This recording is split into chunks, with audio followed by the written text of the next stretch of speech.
Well, thank you, Raymond, for joining us. And we are recording, we're rolling. The viewers know that I'm Lawrence Yang. I'm a family doctor here in Surrey. And would you care to introduce yourself? Yes, hi, Lawrence, and hi, all. I'm Raymond Dong. I'm one of the cardiologists that works at the Surrey Memorial Hospital under the auspices of the Fraser Health Authority, Surrey, BC. And I've been in practice since '88. So I'm an old guy. Yeah. I mean, you also happen to be the president of presidents. And oh, yes. And we throw that around a lot, that moniker for you, but yes. Explain to the crowd what that actually means, why you are the president of presidents. Okay, so I don't know who crafted those words, but somebody. And so I have served as the president of the Medical Staff Association at Surrey. I'm going to be starting my 4th year in the fall. They're 2-year terms. And the presidents of all the different medical staff associations for the 12 hospitals that are in the Fraser Health area meet every other month in a council of presidents. And a couple of years ago, we drafted terms of reference to actually formalize the council.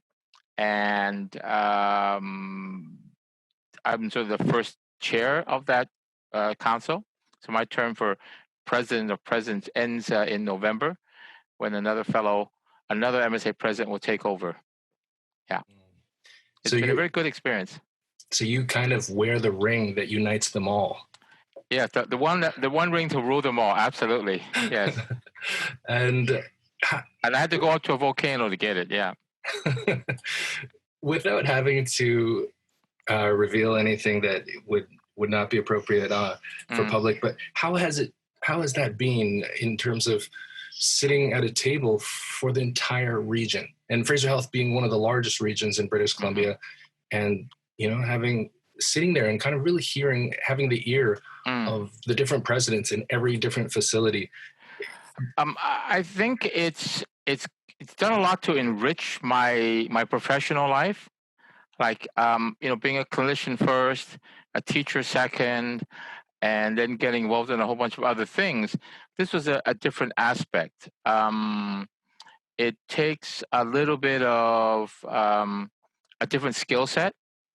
When you are working in an acute care setting, you lead either by example or you lead because you are the person in charge of a care delivery team.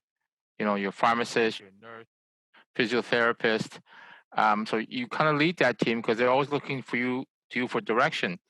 At a president's table, we're all one among equals, right? First among equals. And so the president of presidents is the first among equals, but you have to not be first among equals. You have to be truly equal and able to listen and guide and, good leadership requires a crystal clear vision, a really good opportunity to engage and to listen, right? Not only do you have to be a decent communicator, but you have to be able to listen, absorb, and I think part of the skill set includes reading the room, right? With COVID and distancing, it's harder to read the EQ, use your EQ to read the room, but you I won't say you manage, you're part manager, but managers are given a task. The hierarchy says you are going to manage and run this operation. So the president's council president doesn't really run the organization. They're there to sort of stick handle and set agendas and bring forth things that are important to the group as a whole, right? So you don't run the show, you get everybody to participate in that show. And I think that's really important. Mm-hmm. Yeah, you've mentioned some really key leadership skills of really listening deeply and being able to assess the emotional content of the room, as well as to kind of almost like unite people and get everybody on the same page and moving forward. And you have to have a passion for it, right? Because it's endless meetings, so anybody who's prepared to do this, it's not about stepping out. It's about committing your time, your energy, your efforts to to do something you're passionate about, that you want to do. Mm-hmm. There are no reluctant good leaders, right? There are leaders that, and it's not thrust upon you. It's not something you're born with. It's something you learn along the way. I don't think there's any. I mean, there are people that are charismatic, but that doesn't mean that they're good leaders, right? I mean, I have zero charisma, but I get by, you know. That's untrue. That's untrue. But thank you for your humility. So you did mention that you learned these things along the way. You started as a physician in '88. Has that always been in Surrey, or were you at other? No, I spent I started elsewhere. I only came to Surrey in 1999. When there was a bit of a manpower crisis. You know, they had 4 or 5 cardiologists at that time in '99, and there were 2 that were leaving. So the call schedule became untenable, and they were looking for locum relief. You know, so in April, I got a call from a couple of the leadership at Surrey. God knows how they got the name, but they said, we are interested in, can you come out and do some locums, give us some summer relief? So I said, sure, you know, I'll come on and give it a try, with no idea that I was going to end up forever at Surrey. But I did the locum and for 3 months, and they said, do you want to stay? The rest is history. Boom, right? 21. It's just by luck. 21 years, yeah. How did you choose cardiology as a specialty? How did you know that was right for you? When did I have my epiphany? I think it had a lot to do with, you know, when you're doing your medical student internship year, right? In the old curriculum, you did your core group things, and then you did your electives. And at the end of the 4th year, I was about to start a rotating internship. But you know, graduation, a number of the folks that I had worked with, you know, from GI. Henry Ballum from nephrology. So a lot of my old mentors said, you know, we'd like you to come back, right? You know, and do the residency. And I said, well, I can't quite decide yet, but I was kind of looking at cardiology. You know, Henry Mascala was the chief at that time, and, you know, Harry Henning, and they were all great to me. And so I couldn't decide right away. But by the time I did internal medicine, I did a couple of electives, and Victor Hucko was an inspiration to me, you know, Professor Hucko. And so after I spent my time with him, that was when I decided that it was something I wanted to do. You know, the heart's a simple organ. It's just a pump with some pipes. You know, who could tell in 1981 that we'd make so much progress so fast in the discipline that's gone from lytics to stents to ablation to valve-in-valve TAVI. I mean, the explosion. I wouldn't have not been able to predict that, you know, in 1980 I would be writing that kind of history. You know, I mean, other disciplines are advanced just as much, but I don't regret the cardiology. You know, so I cast no aspersions on nephrology or endocrinology. You know, those sort of things. They're all great. My brother's a respirologist, and he's happy doing what he's doing. So, I'm glad I chose cardiology somehow. You know, after 30 some odd years, 32 years of hindsight going back, yeah, I'm glad I did it. You do live with your heart. You know, I've been in some meetings with you where you put your heart on your sleeve and you speak about the challenges that you faced especially in this pandemic times. And oh yes, very tough. Topsy-turvy. Our world's turned upside down. But we're muddling through, and we're a bit lucky, but we're muddling through. Yeah, no, it's really impressive what you guys do. And I've seen you rounding at the hospital late night at times, and just doing what you have to do, working, and relatively, sometimes it looks a little bit isolated and challenged. Mm-hmm. Yeah, I think so. I mean, you know, I have some good friends that are the sort of no call specialties. You know, I don't know that I could have been a dermatologist, you know, but and I have a very good friend who's a dermatologist. You know, love the guy, but I couldn't do what he does. And I don't think he could do what I do. I don't think he likes being up to call at night, or the acuity of the patients. Although there are dermatologic emergencies as well. Yeah. No, and all the patients who of our mutual patients have expressed to me that you make things, like you said, the heart is a simple pump. You've made them able to understand their disease process better than maybe some of the other physicians they've worked with, and they've all really appreciated your care. It takes time, right? And you learn each patient's individual. Some are ready to absorb a lot of information and they're hungry for it. Others are low and slow. You got to take it steady, and we'll all get to the same, home base. It's just you have you gotta have to know your patient a little bit. It's not so coldly clinical. There is that compassion, the empathy, that and some of that I think is innate. I hate to say it, but some of that, looking at all the colleagues I've worked with over the last 40 years, some of it seems to be innate. Like some just get it and they got it. Others are all business.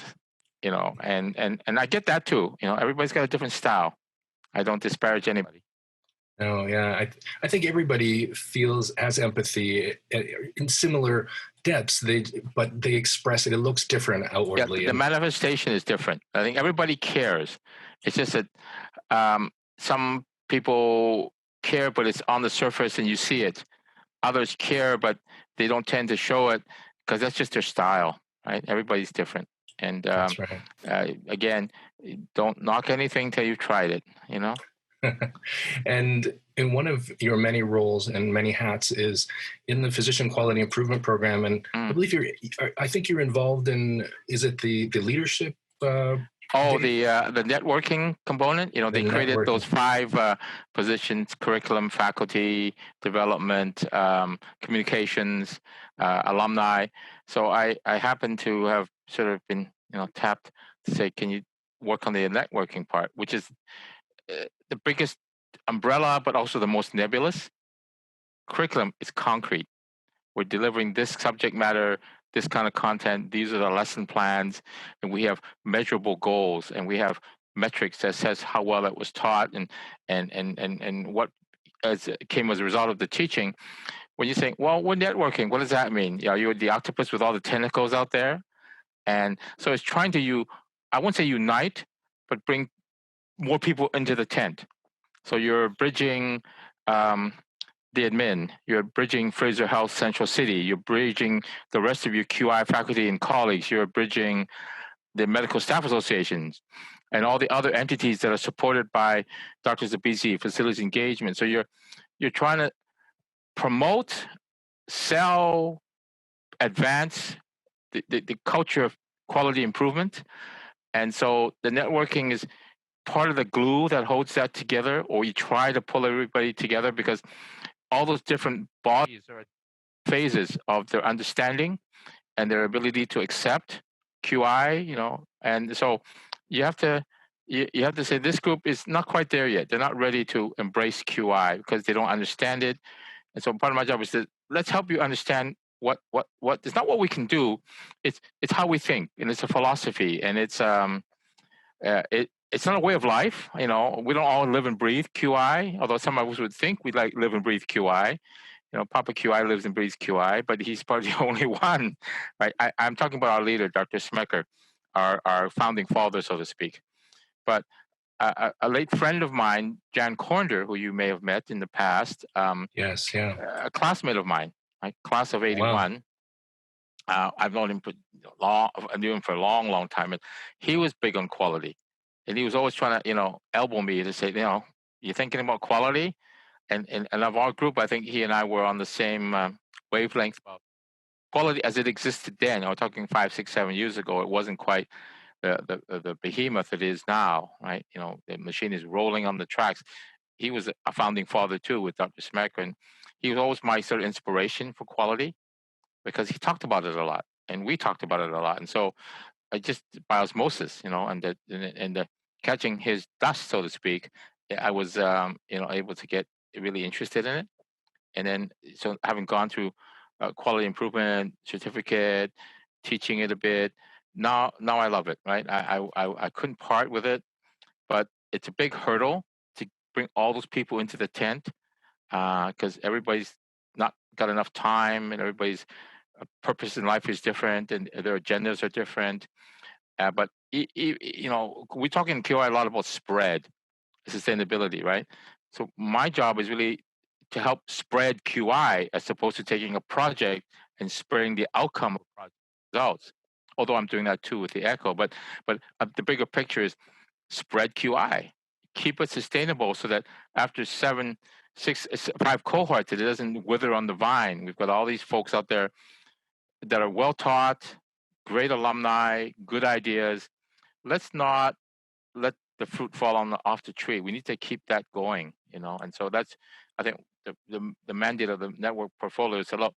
I know there's alumni and there's faculty, but the program's getting really good at teaching and educating and training. But then we've got all these people training and mushrooming and exponentially growing. Let's not let that education wither. Make use of it, in any way, shape, or form. Make use of it, take advantage of it, leverage it to your needs at your institution. So I think that's coming. I think the needle is shifting slowly in that direction, but it's going to take a lot of work. Yeah, and you've taken a big part of the fundamentals of QI portfolio in Fraser. You've been leading that for, I feel like, over a year now, and we've gone through 7 or 8 sessions, and we've done our first virtual, but I've been pink slipped, so I don't do fundamentals anymore. In the sense that I think being the person probably less suited to doing asynchronous teaching, right? I said I don't mind. I love asynchronous teaching. I take stuff online all the time, but I'm not sure that the QI brain trust and I are going in the same direction in that one area of asynchronous learning. I think we're being forced or wedged into asynchronous learning and online because it's more economical, but I would miss the interactive stuff, although we try to replicate. We did fairly well, with replication, and you did for your coaching session, and Raj did with his. But I think that coaching part, with the distancing and the less interactive, I mean, it worked out okay, but I still feel that should be a major part. If you look at all the reviews for the previous 8 courses that were taught, that was what they liked most. The learners seemed to enjoy that part the most. So there was a sharing of ideas. It was cross-pollination across the table, and with live faculty. I mean, breakout rooms are okay. Don't get me wrong. I think they're okay, and I think if you're preaching to the converted, when you're looking at the end of a cohort, sure, they know everybody. So the interaction, the honeymoon part of the interaction is gone. But with fundamentals, we have them for 2 days, barely 2 days. We were asked to shrink, 2 7.5-hour days to 3 hours each, or less, right? So there's less interactivity, and less time for activity. So I think they need somebody who's more able to do asynchronous teaching techniques or models, and said, I'm happy to say, here's your, 2 days, just go online and do it at your leisure. But then where's the backup? Where's the interaction when you're coach for the day kind of thing? So that's okay. Move on. There's other things hopefully that I can do, and more QI work. Fundamentals, the content is what it is, right? There's not much more to fiddle with content. We've tweaked it and done 8 PDSA cycles on the content, so it's set. We did one more iteration to get it into a virtual platform, but how they teach it, how they're going to gatekeep it, how they're going to ensure that people do the work without anybody kind of over their shoulder or in the breakout room. I'm watch from the sidelines, I think. Yeah. And by asynchronous, you mean like recorded lectures? Is that what you mean? Recorded lectures are just online, go at your own speed, right? But you have to reach so many gates, right? You have to say, I've done this module, here's my aim, it's been looked at by somebody, I've done the next part, here's my driver. So if you go at your own speed, mañana, right, it may take forever. So I think there have to be gates, timelines and expectations, and so somebody's got to monitor that, and I'm not sure I'm the guy. Yeah, that takes, it sounds like it really requires the know-how of how to develop like a website maybe, and submitting things online. I think they're looking at, they have systems out there, and they're just vetting certain systems. So it's not going to be that PQI is going to reinvent a whole system. There are lots of electronic toll gates out there for learning, lots of courses, you have to do certain things by a certain time. Mm-hmm. In renewing privileges, right? If you don't do the infectious hand washing thing and the prescription writing thing every 2 years, you don't get it reactivated. So, I've done it a third time now, and I'm going, as long as you pass, you pass. But I think that's going places. I mean, but if the thing is about harmonizing the curriculum, I think that's well in hand. We've got good curriculum in Fraser, and the province will blend whatever they need to blend. The needs are different. The health authorities treat QI a little bit differently at each authority. Yeah. But eventually they're coming together, right? They have all these large provincial working groups now that are going to blend it so that everybody gets the same change ideas, the same culture change, the same everything, which I think is important. Yeah. And you and I guess, are part of the QI converted. And yes, I drank the Kool-Aid too. And we're talking about the delivery of something we believe is of value to physicians and of our system. But there are some listeners who have never taken any QI training or taken some surface level training that they didn't find useful. And they might be listening right now and they're like, why are Lawrence and Raymond going on about QI, and why are they talking about delivering something that I don't see value in? So if we were to pitch something to them on what the value is within QI methodology, would you have a way to put it? My 1 minute elevator pitch, I think QI is part philosophy, part methodology, part science, and it gives you a way of thinking about an issue. It doesn't have to be a problem, but if you're going to be out there in your role, whatever that role may be, and wanting to affect change, right? We hear that word a lot these days. We're going to affect change. We have change ideas. QI technology and tools and techniques gives you the ability to take your idea, transform it into something that's workable, assembling the team that's going to make this a reality, and give you an opportunity to measure what you're doing, like the model for improvement. Why are you doing this, and how are you going to figure out that you're doing the right thing? And so it gives you a framework, because a lot of people have change ideas. I want to do this. I want to do that. I want to make this faster. I want to make this shorter. But you have no idea of how to go about doing it, right? So learning some QI ideas gives you a means of breaking down the problem. You take your process map. You learn about the system. How many of us work in a hospital day to day, and we have no idea how the blood sample goes from A to B to C, and how it goes into the machine and you get a result? We have no idea how many steps that takes, from the pneumatic tube to the porter to the, we have no idea. But if you're looking at something simple like that, and you're looking at what are the obstacles, what are the roadblocks, where can we streamline, you learn how to break things down into its smaller components, and then take a piece of that and work with it. We hear a lot about being too expansive in our ideas. People have big change ideas that a century later you're going to have the same change idea because you haven't figured out how to make it small enough. It's like sound bites. You have to make it small enough that you can chew on it and spit it back out and chew on it again. And so that's what QI teaches you. How, if you have something you want to change, and I don't mean change the world, if you have something that's been bugging you, or something that you say, hey, we could do this better, or your patient wait list is too long, and how can we streamline this? Because then you say, here are the gaps, here are the things that we can make some difference. And and it doesn't have to be expensive necessarily. Some change ideas are very simple, but you take an issue, and it doesn't have to be something burning your butt, but it's something that you wanted to see evolve and make it better. No matter how you define better, you will make it in your mind better.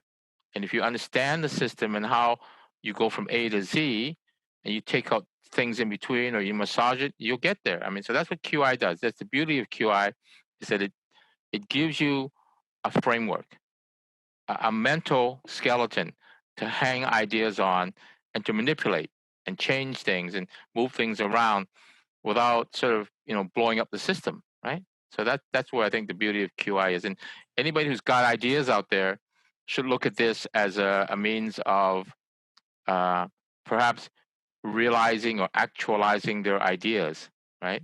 As long as it's doable, small enough and doable, right? Yeah, and I resonate a lot with what you just said, that it gives a common language. And you were speaking about developing a network and continuing these types of conversations and culture of excellence and innovation throughout the province. And I think that's actually what it does. It gives you a common language so that your teams can be aligned in their skill set, in their toolboxes, or in even conceptual fluency when they're trying to move into these you hit it right on the head. QI is teamwork. Yeah. No man is an island, right? You need a team. But it's important, as you said, that if the team speaks your tongue, understands that when you're saying we're doing a PDSA cycle today, here's what we're going to change. They go, we get it. We know what you're doing, and as the team learns, the team gets faster, better, stronger, and so it's the team goes through a PDSA cycle. Every time you do a PDSA cycle, the team changes, you change, yes, change, and it's all about change. But it's not always change for the worse. Hopefully, it's change for the better. And sometimes you realize partway along, we can't do it this way. Well, then change it again. But at least the team is with you, right? They've understood you every step of the way because you brought them in under that tent.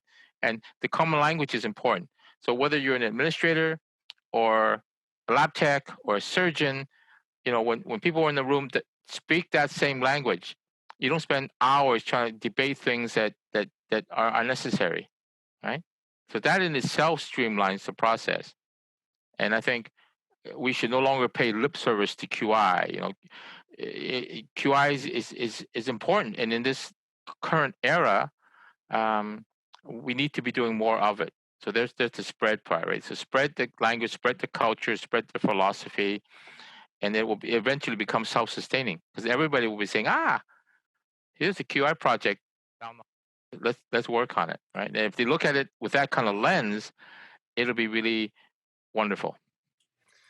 Yeah, couldn't agree more. And we were speaking earlier about your leadership positions, being the president of presidents. And if someone was interested in maybe contributing more at the leadership level, what are some things that they might pursue within our system to maybe gain skills? Or I think, so in our health authority, it's a whole list of opportunities to learn from different things. So there's that set, right? What the Fraser Health Authority offers physicians. And then there are opportunities that you keep your eye out for. Not everybody's going to become regional medical director overnight, right? It's sometimes a tap on the shoulder. Somebody's seen what you've done or recognize you have a particular skill set or have some sort of skill set that's of merit and a fit for whatever the organization wants to do. But to do that, you have to be a little bit visible. You're not gregarious. You're not out there in everybody's face. You're not knocking on doors saying, can I help? But if the opportunity arises, you start small. You start with a small little thing. People go, oh, yeah. The next time they'll say, oh, go to Joe. He's got an idea. Or he had an idea and he worked with us on that project. Right? So then another parallel project comes along and the team says, well, yeah, Joe did a good thing. We worked well together. And so people learn a little bit about you. I don't think it's important for you to be everywhere because then your bandwidth is going to be so distorted that you'll be so frustrated early on. So don't take on a huge load at the beginning. Small baby steps. Like the stuff that I do, I can give you 2 pages of things that I go to and attend and participate in. It's about 2 pages, line stuff. And I'm thinking, my bandwidth is shrinking rapidly. But it didn't all come overnight, right? Things are built, right? And sometimes the opportunity will arise, and you have to be able to recognize it and seize the carpe diem, seize the day. You go out there and don't volunteer for everything because you may be in deep mud in things that you don't quite understand yet, but you learn. So Fraser Health will offer you things like physician leadership program training. They will offer you advisory board, which is a great program for 2 years. They'll help fund the physician management institute courses. There are 6 or 8 core courses that you can do to do with conflict resolution, leading self, dollars and cents, some of the political stuff. And so you can take that. There is a physician leadership program with a Sauter Business School, which is a great course. So if you're thinking leadership, you kind of have to apply to do it. You can't just say, I'm going to sign up, because Fraser Health vets that. They look to see what you've kind of done beforehand. So if you're brand new at the hospital, maybe less likely, than some other candidate who's been there 5 or 10 years and said, I'm ready to move up, or I have aspirations. And it's not just about desire. A lot of people want to be leaders, and some are great at it, some are okay at it, and some stink at it, right? But they're there because of the virtue of their seniority, or it's their turn. Or so I think the Fraser Health is getting very smart about promoting the right people in the right place at the right time, without saying, well, why did he get picked? I'm 10 years his senior. Well, that's because perhaps you did not demonstrate the particular skill set that they were looking for, or that nobody's put your name in the hat. So sometimes when you're seen and visible to a degree, right? I didn't, 20 years ago, I didn't come and say, hey, look at me, here's what I can do for you. Over time, people kind of go, right? You've taken some courses, you've done a little bit of work, you've gone to some meetings, and people hear you talk, and the other people are smart too, right? They get it. When you're in a group, and you don't have to be Einstein or Solomon the Wise, but people will get. It's like when E.F. Hutton talks, people listen, right? When you are contributing in a meaningful way, people kind of stand up and take notice of that. They go, oh, that was interesting, or that was wise, or that was good, or that helped. So then the buzz gets out there, and but you don't go and create the buzz. It just it self propagates. And so the last 5 years have been, can you come do this, or we think you might be okay with that. And so now I've got this 1-year training schedule and succession planning for whatever comes, and I'm saying I'm ready for it. I'm ready to embrace it. I feel that if you're not comfortable positions, you're going to cock it up, right? So you want to be confident enough that you're ready for it, right? And there's nobody's going to tell you you're ready. You will know when you're ready, right? And so if you're not there yet, then take some of the courses, because some of the courses are terrific, right? They give you confidence. They help craft and mold you, and that's what you really want, is to. And nobody's going to take you by the hand and lead you all the way up to the high throne. That's not going to happen. You're going to have to make your own way a little bit, and then things will come. You got to be patient. You can't say, I should have been there 5 years ago. How come I'm not RMD? How come I'm not this? Because maybe the institution feels you're not ready, because they're the ones that are going to pick, not you. Right? You can't just say, I want that job. Right? They're going to pick. They're going to ask. And then if they think you're ready, that's great. And if they think you're ready, but you need a little bit of polishing, they'll tell you. We want you to for a while. We want you to go and study about this. We want you to go take the Canadian Safety Officer course, or we want you to do this year leadership training. And they'll assign you somebody, a leadership development coach, whatever, which is somebody I've got now. So I'm always, and you have to be prepared to learn. You got to bide your time. You got to be a bit visible, and you have to be ready to learn. If you're stuck in your old ways and you don't budge and wiggle, and I don't mean that you have to be a Gumby or a plasticine doll where you just bend with the wind. People recognize that very quickly. If you just go with the flow, yes today, no tomorrow. No. You have to be able to stand your ground without being obstinate about it, right? You have to judge your audience. You have to judge that room and say, well, I think I'm going against the current. Well, then maybe you learn with your EQ that now is not the time to push this agenda or this idea.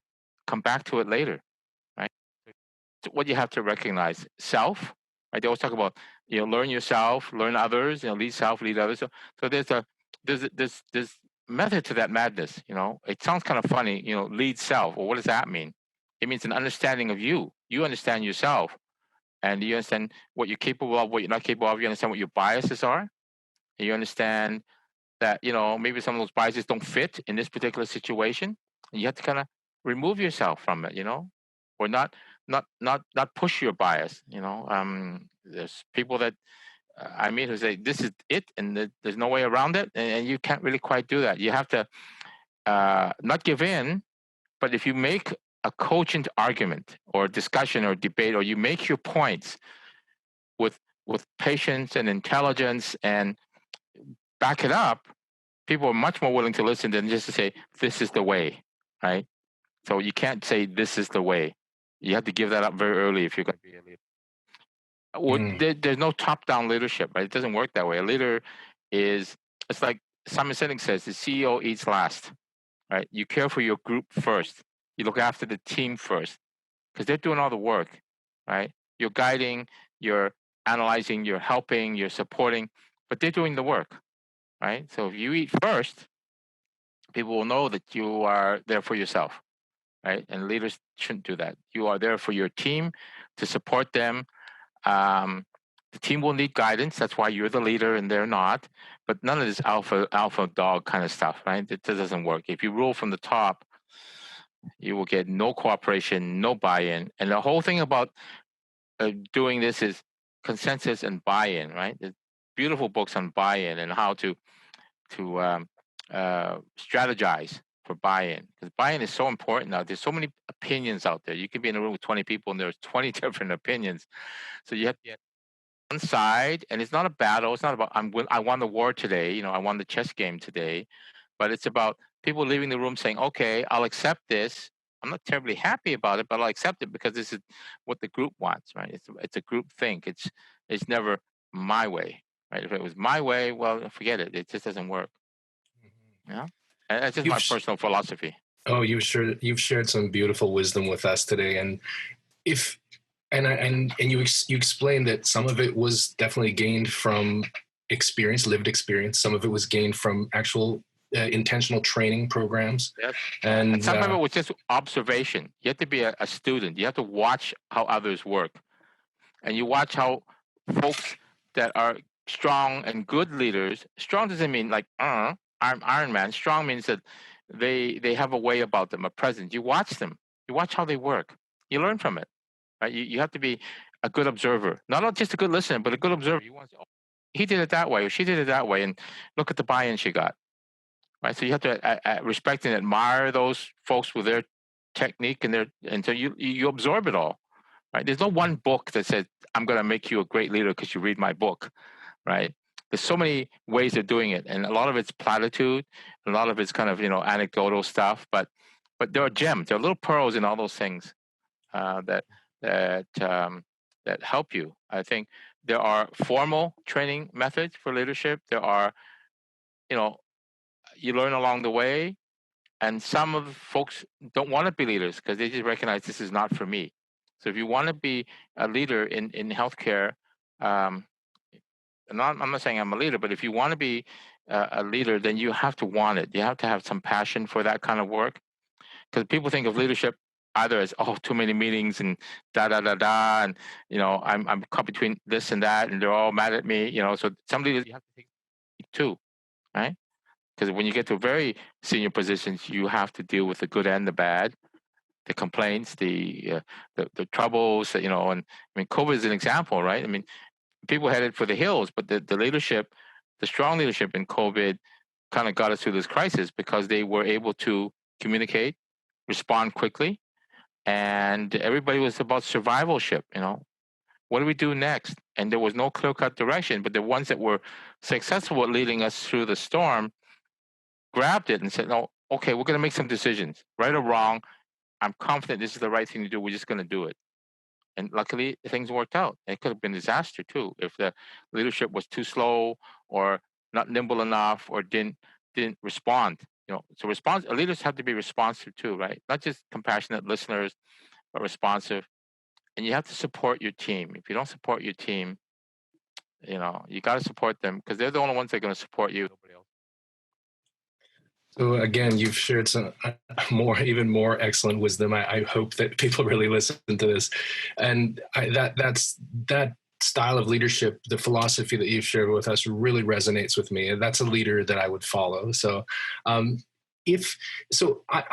just looking at the at the vastness of British Columbia and the challenges that our health system is facing, I kind of feel like we need a lot more physician leaders who have the wisdom and knowledge that you just were able to share with us, as well as some of that quality improvement methodology, that common language to make system redesign change.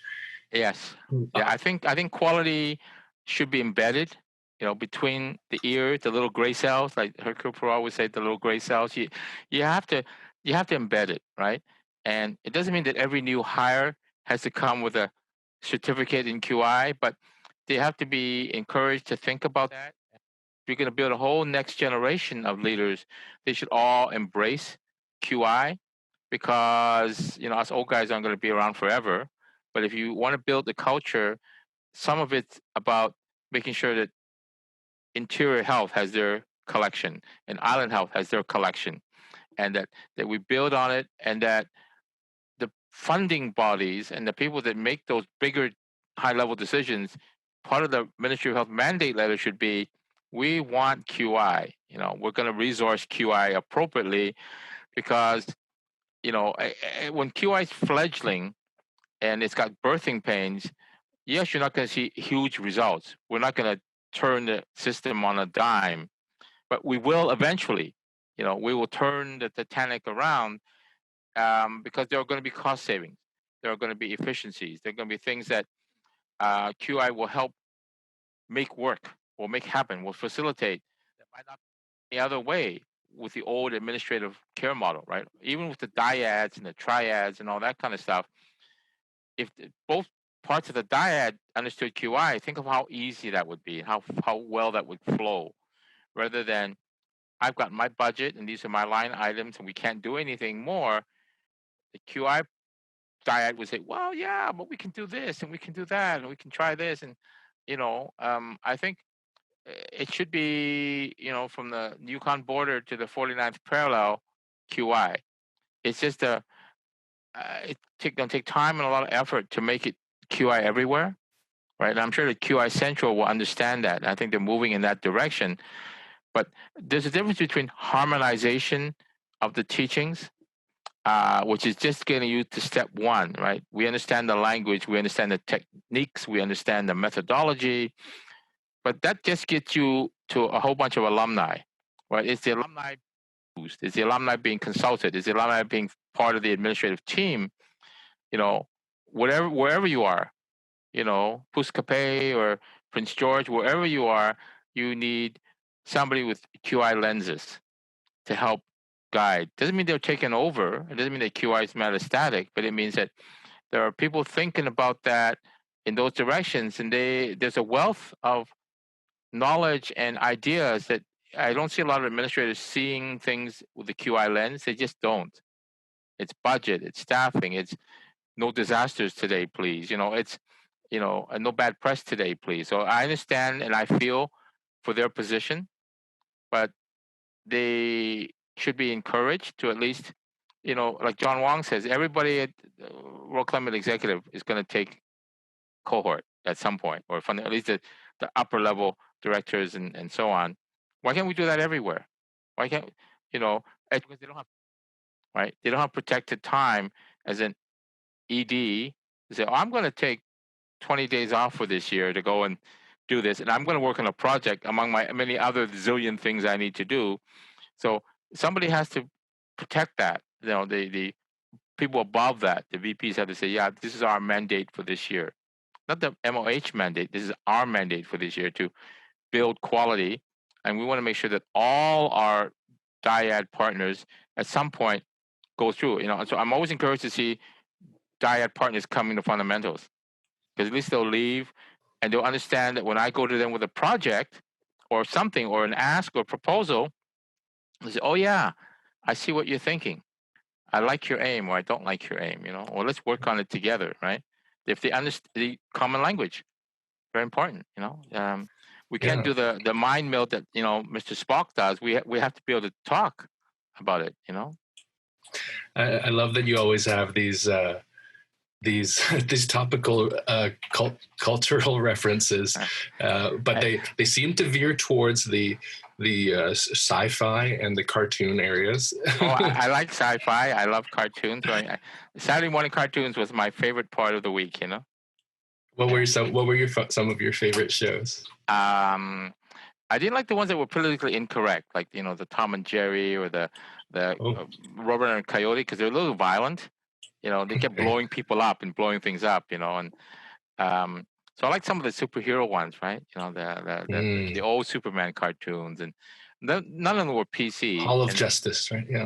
Yeah. yeah, the Justice League. I was a little too old to be watching those, but they're your vintage.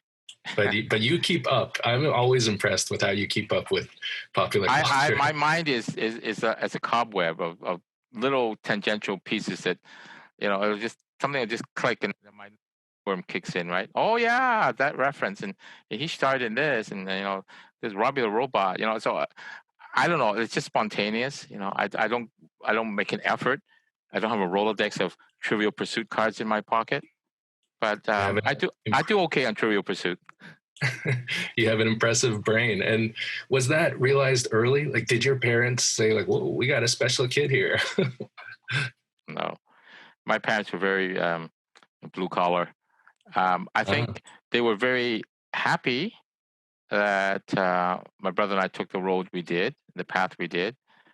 Chinese parents, right? They're always looking for the professional in the family. But I don't know. I always say to my mom, I can do the homework. I'm okay. I did their taxes when I was 10. What? You did their taxes when you were 10 years old? Yeah, I did their general T4 tax thing. One T4, right? I read the guide, the simple form, not the complex mega page one. But it saved them $10. It was $10 to go to the H&R Block equivalent in Chinatown. They said, I'll read the book and I'll do it. And I got it the first year, got the refund. The second year, got the refund. So my mom said, "Oh, you go do it." Say it was $10. You mentioned that you did grow up near Chinatown, and Gordon Hastings, what is now known as the downtown East Side. Yeah, you're original there. Oppenheimer Park was our playground in the summer. We used to play softball there. Right? I would like to see that before now. It became Tent City, right? And before the condoms and the needles and the bathroom you could no longer use. It was quiet then. Doors were open. There were no locks on. My buddies and I had the 5, 6, 7, had the run of Chinatown. We knew everybody.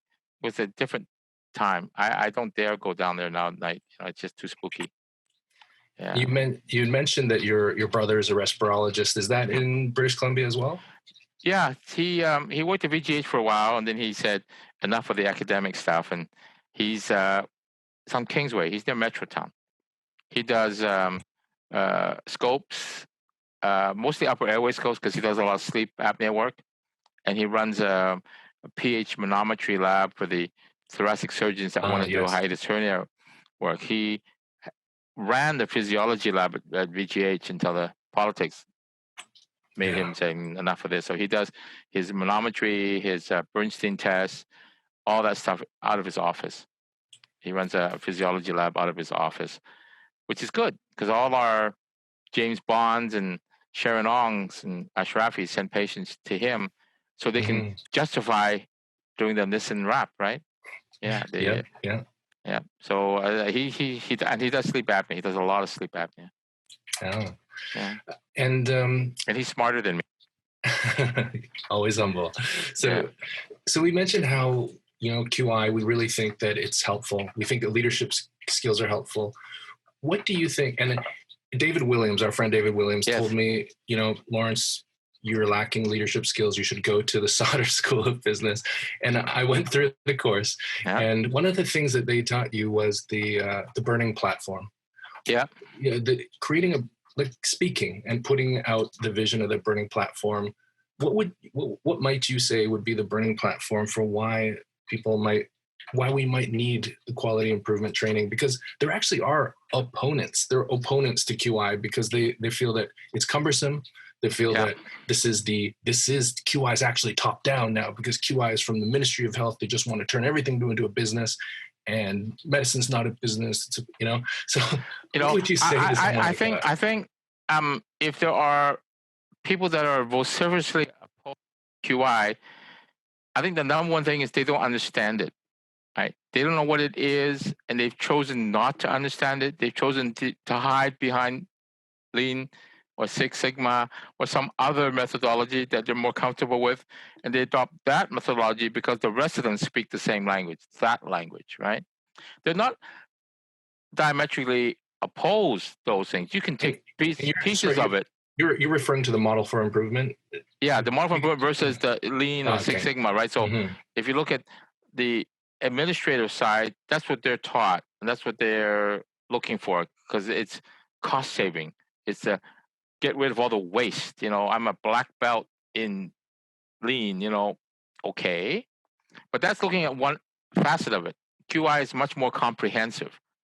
It's a bigger picture thing that can incorporate elements. I mean, it'd be nice to have the plasticine model where you've got QI, you've got Lean, you've got this, you've got that, you've got the leadership skills all together, right? The perfect person would be, I've done solder, I've done advisory board, I've done this, I've done that, I've had some leadership experience, and I'm going to learn. So what I do is I go there and pick up pieces I don't know, right? So over the last 15 years, I take courses where here's a gap. Tell me more about this. I don't know about this. So you have to have that hunger, desire to learn and to make yourself better. Right? I mean, I did all that other stuff before I did QI. I could have been one of the enemy. I could have said, I'm going to do Lean Six Sigma, and I'm going to just bow to that God and forget about, QI. But once you get QI, then you say, wow, it's a whole different way of looking at things. And I think that's how the enemies of QI look at it, the opponents. This is useless. Now, why are we spending time on a driver diagram? Because they don't understand it. That's why I say they should all go through it. Right? If they go through it, they'll learn what we've learned. Right? They'll drink the Kool-Aid. Because what QI doesn't teach you is the dollars and cents stuff, right? Which is what the administrative people do. It's all about dollars and cents. And when you're responsible for a $3.2 billion budget, you have to talk dollars and cents. And that consumes you. It doesn't allow you any wiggle room to be creative, innovative, except here's the mandate letter. Here's what we're going to do this year. Do this, do this, do that. Make sure we do 10,000 more surgeries and, buy another MRI. That's what we're going to do because the military says to do. So they have to spend all that time operationalizing those ideas. Where do they have the bandwidth to say, I'm going to adopt a new way of thinking, right? I'm going to say, I want to learn QIs. Look at how many big-time administrators we've had that have dropped out halfway through by attrition because they don't have the time, right? You know who I'm talking about. The people that just come, they miss the next 3, and then so you can't really fulfill your own learning because you don't show up enough because you don't have time. I can't come today because I've got some crisis I'm dealing with, at Central City. And so it'd be nice if, Dave Williams has his huge portfolio, but he should get all of his people, right? He sent Shauna Scotland to do the course, which is great. But all those other people, the opposing forces in the same building, the same portfolio should say, I want you to go and learn some of this. But it needs somebody with a bigger stick to say, you go learn, because they're already very high up, these people, right? So nobody's going to compel them to learn anything, right? They don't want to learn because and I think if I were to say, look, you don't like QI, tell me why you don't like QI. If it's, I admit and confess I don't understand it, that's one thing. If they say, I think it's just a bunch of BS, well, then tell me why you think it's BS. Show me that it's BS. Have you had some experience with this? Has something collapsed and crashed because somebody gave you a QI and it was a disaster? So is it just assumption, supposition? It's an urban myth. I believe it doesn't work because I was never taught this. So there's all that cognitive dissonance about, I don't understand it, so I'm not going to embrace it. When somebody comes at me and wiggles it at me, I don't want to listen. I don't need to listen because I know within a minute we're going to be going in different directions, right? So it's the culture change, right? It's can you accept this? And so we need a few more hits, a few more wins out of the park. We need a few, home runs to say, it's not like as a surgical safety checklist, right? They picked QI out because it was convenient, and QI had the bodies, and we're gonna send you out to these different OR places and try to make that work and convince people that it's a good thing to do. But QI should be lockstep, arm in arm, with the health authority to say, we have we have something we want you to look at. Can you help us? They should be first to come. We shouldn't be out there looking for work, right? Or trying to identify things that need doing because maybe that's not the priority for this year, based on the mandate letter. So they should build in a component. There should be a not just a QI program and John as the chief advisor along with Kurt, but he should be at every table, right? I'm sure he is at most tables, but I think the advisors pulled in the provincial way because they're trying to QI flourish, but there should be more of a presence. I mean, don't make him a VP, but more of a presence so that when E.F. Hutton talks, people listen, right? So it should be QI should not be an afterthought. QI should not be dismissed. It should be gaining respect, but we need to hit a few winners out of the park, right? But something demonstrable was it? Wow. So I'm hoping I finally got legs on this echo thing, right? We're now at the CSBC and PHSA level, so that conversation is happening next month. And Fraser has agreed to do a pilot. Lower Mainland Imaging has agreed to support the pilot. So after 18 months, 2 years, it finally got some legs. But so you never give up, never lose the patience. Keep knocking on some doors, and eventually somebody will listen. And to bring our listeners up to speed, you have created this fantastic project using kind of a communication tool and an assessment tool on the prescriber side for a two-dimensional echocardiogram. It's appropriateness because we have finite resources. We don't have enough techs. We don't have enough machines. We don't have enough room to do the backlog. And so when people in the community are saying, well, why is my test taking 10 months or 12 months or 8 months? It's because we can't increase the supply side. So I said, we have to shape demand. We have to do something to adjust the demand. Are we doing the right person in the right place at the right time? And so can we move the more urgent studies, the more appropriate studies forward? It's not that we won't do your study. We may not do your study if there's no real indication, but let's educate the referral base to say, do I really want this echo?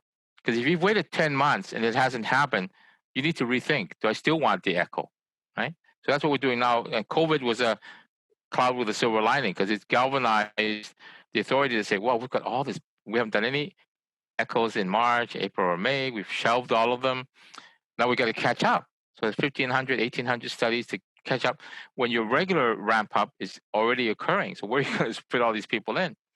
So we've created the educational tool that kind of explains a reflective 4 questions to look at, what we've taken all the orders, listed them to their physicians, sent it back and said, your list has 6 patients. Can you go to your EMR and look to why you want the test? And if you really want it, send it back urgent, tell us why. But look at the educational tool, look at the reflective questions. And the hope is that we'll put this on pathways. So when they hit the echo rec that they're going to put in, the link will pop up the tool and the 4 questions. Tell us why you want this echo. Oh, it's because the cardiologist told me to get one every year. Is that really necessary? The guidelines say no. And so, and Coastal and PHSA, they're all looking now at this idea saying, oh, maybe it's time because their waiting lists are no shorter than ours. What VGH did was they said, we're canceling all of them during COVID. And if you want to rebook it, it's up to you to rebook it. We're not doing anything. So I'm going, we've had patients that were for April that have been waiting since last September, right? So it's 7 or 8 months to get their echo, and now they're in limbo, right? So we have to say, tell us more about your study. And what that does is it enhances the quality of the referral. We get more information, we get more details, which allows us to triage better, right? Finite resources, we have to shape demand. That's something Kurt taught me, right? We have to We had to change the demand side because we can't keep filling it up, and you still have 1,800. I mean, the surgical list with Bonnie Henry and Adrian Dixon, it's going to take us 18 months to 24 months to catch up on the 30,000 ORs that weren't done. Yes, we're ramped up to current OR speed, but we still have those 30,000 cases to do, right? On top of your regular cases. So, I'm not expecting echoes to be a miracle, but when you learn things like solder, you meet people like Don Scarlett. Mahesh is helping me with the echo stuff. Right? Wow, awesome. So I send him data, and he said, "Oh, this is interesting," and so he's gung ho. So we're meeting with the Cardiac Services BC next month to do a little presentation and see how they can adopt it or help it along, and that'll give us a chance to recreate the form. Because if you look at the MRI form, it's very complicated, right? If you want an MRI, you got to tick a whole bunch of boxes, and because they can triage, and if they don't like it, they'll send it back. So our echo form is so plain, it doesn't give us good triaging capabilities, and it took 3 years to create that form, right? When it was released as a provincial form. So now we're going to ask, can we recreate the form and align it with lower mainland imaging? And there's a guy who's in the lower mainland imaging, Mr. Eckhart, who's very keen on appropriateness. He's done that with MRI. He's going to be doing that with coronary CT. So echo is next. So the stars are aligned, so to speak. Just luck star, and COVID just kind of tipped it over. It knocked it over the edge. Thank God. I don't want to say thank God for COVID, but I'm thinking it. Yeah. Yeah, and so much of our improvement, success, or spread and scale is all about timing. It's about timing and knocking on doors, about networks, about having that team in place, that data analyst, that computer modeling guy, Mahesh, helping you out. And if I didn't go through all these steps and learn these strategies and these tools, I'd still be knocking on doors, right? You open one door, you get another door. You open another, so you learn along the way who the players are, right? You get to meet people who you would never meet if you said, "I'm just a clinician," right? I'm not doing anything outside of my work. That's fine too. I mean, that's perfectly good because we need people that do just that are good at it, right? I'm not asking every surgeon to come there and learn QI, but what I'd like to see is that every department has a QI person in it. So, nephrologist, there should be QI. Among the orthopedic guys, there should be somebody with QI a lens. It may not be complete. I'm not asking them to take months off to go do a cohort project, but that they should at least have embedded, right? So that when they have their department meetings, there's a QI presence in the room. So that's my vision, my goal as part of the network is that we should train. I mean, we've got QI alumni that are there because they were interested in the first place. But there are people that may have had more time, that they work ER, so they have finite shifts, so they don't have an office, they don't have a bigger clinical load to worry about, like hospitalists, and so a lot of our folks are not carrying full clinical loads. But the year I did Cohort 3, it was tough because I had a full clinical load, had on call, blah blah blah blah. So NCCU, 5 weeks of the year, so you just did it off the side of your desk, right? So I'm not asking that the surgeon say, "Oh, I'm going to give up 10 operating days to come and do your QI." But if you had somebody who was young and keen and interested, why not have? We have OBs in QI, we have some orthopods, and very few orthopods with thoracic surgeon. Sharon Ong came to do fundamentals, and so we have people that are interested. And more senior people are maybe have a little bit more time, right? Because they can plan their lives a little bit better. When you're young and hungry, you just want to earn and treat people. And so you may not want to give up time. But we want to catch those people. We don't want to wait till you're 40 and then say, now it's time because you've lost 10 years of developing your skills in QI, right? We don't want to wait till you're senior and say, now I'm set in my ways, or now I finally got the time because I can take a day off here and there and I'm not worried so much about money and income and treating patients that I can come and do this. Two-edged sword, right? You're senior enough that your voice is louder, you have a bigger say, and you have time to do this, but you're 10 years behind who starts early in QI, right? And lives it and breathes it. Absolutely. There's that Yeah. compounded interest that we can benefit from Yeah. any leader or any physician who is naturally a leader in our community to have that lens. And one of the things that really helped me, I came into Kurt's studentship as when I was in my 6th year as a physician here in Surrey in 2016. And in that cohort 2 learning, one of the things that he made aware to me was the triple aim. That concept of, you'd mentioned that sometimes people are taking care of the almighty dollar, but they're not really worrying as much about patient experiences. Yeah. They're not really worrying about as much as the health professional experience or the actual health outcomes.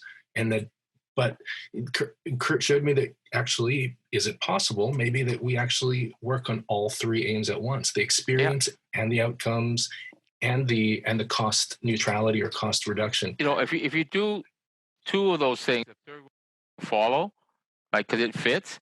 It's gonna outlive me, but my dream of a Preventive Cardiology Institute, right? Yes. In my older life, I'm really interested in preventive cardiology, and that's a discipline elsewhere in the world. It isn't here, because a wellness institute identifying patients at risk, the population, because that's the quadruple aim, right? Population health and population outcomes. So why can't we do more than pay lip service to that? We're always treating them when it's acute care, which is $1 versus 10 cents for the cost. It costs you a dime to treat preventive care issues. It costs you $1 or more when you're already in the acute care setting. So why can't the ministry open their eyes a little bit? Every year they say, yeah, we're into prevention, but they don't support it. Agree that they should be supporting it. So Preventive Cardiology Institute would be, look at population health, identify the risks, modify the risks. The issue is that it's going to take a generation to show results. It's not a 2-year clinical trial, right? If you get people that are young and identify their risks and say, here's how we're going to help change your lifestyle. Look what happened to grandma. She had triple bypass. Well, we don't want you to have triple bypass, So the young people they're keen. There's incentive there. But to take a population at risk, look at South Asians in Surrey, 2 to 4 times the incidence of coronary artery disease and MI than the general population. There's a whole subset that we can look at, and say, but it's not glamorous. There's no cachet to it. A politician who lives in a 4-year election cycle is going to say, I might not be in office when we realize data, even though I support the idea and I put my name on the placard. It's going to take a generation. Thing. It's like fluoride in the water didn't work in a day, right? It didn't put all the dentists out of business for a generation, right? But so it's not glamorous. There's no photo ops. There's no cachet. You can't realize findings and benefit till very late. But that's the whole point. We're affecting generational change. We're not saying we're preventing your COVID tomorrow. We're talking about generational change. And so it's not glamorous enough for people to say, let's grab it. Breast cancer is not glamorous, but it's important. Bypass is important. Getting a new hip is important because people have symptoms and they're at that point. But there's lots of things that we can do that are preventive. Reduce osteoporosis, improve their joint stability. I'm talking not as an orthopedic surgeon. I'm just talking about as a cardiologist. The dream thing would be the Surrey Memorial Institute for Cardiovascular Disease, right? That would be amazing. That's my Jan Corner and I shared that dream 25 years ago. I said, we're going to get there. And unfortunately, stuff happens, but I'm not going to let it die, but there's not enough fanning of flames. Because, something like COVID comes along, well, people run for the hills. They're not going to worry about a prevention institute, a cardiovascular prevention institute, primary prevention. No, but it's important. You keep banging that drum, right? It's a dream, and I said it won't be there when I die or retire. But keep promoting it and keep banging the drums, and eventually a door will open, and somebody will say, "Yeah, we're going to build this institute. We're going to fund it. We're going to get all the lipid people, the genetics people. We're going to build an institute." It took Montreal Heart years to grow, and they're 120 years old. The Toronto Heart Institute, Ottawa Institute, they're older institutions. They've been around a lot longer. Why don't we have one? We don't have to wait for Coastal to develop one or St. Paul's new mega hospital to develop one. We have a new hospital coming, but it's not earmarked for this. But after that, there will be further development, but into the 2030s and 2040s. Maybe there'll be a chance then. I don't know, but it's a dream. I really hope that your dream is fulfilled. You know that my role and my whole family's role is in the upstream preventive care. Yeah. And we would benefit so much from the expertise that would come from a multidisciplinary wellness institute situated Absolutely. in a hospital that has, we have such a preponderance of cardiovascular disease just due to maybe some of the cultural aspects of the population. And so it would have so much value. Their and diet, the incidence of diabetes, we need to retard that. We need to, decrease the BMI. We need to change their diet. And it's little being made. Sahi has been at temples and they've changed some of the food offerings and so on, but it's little steps. But why can't we consolidate that to a center of excellence? Bring in experts, bring in people that are interested in preventive cardiology, because it's a real discipline elsewhere in the world. It just isn't here. It's not glamorous enough. You mentioned, we mentioned Chinatown, and for me, Chinatown was all about the food. Growing up, my grandma lived there in Chinatown, Vancouver, and we would go there for the dan tat. We would go there for this maybe the siu ngap or whatever. Yeah.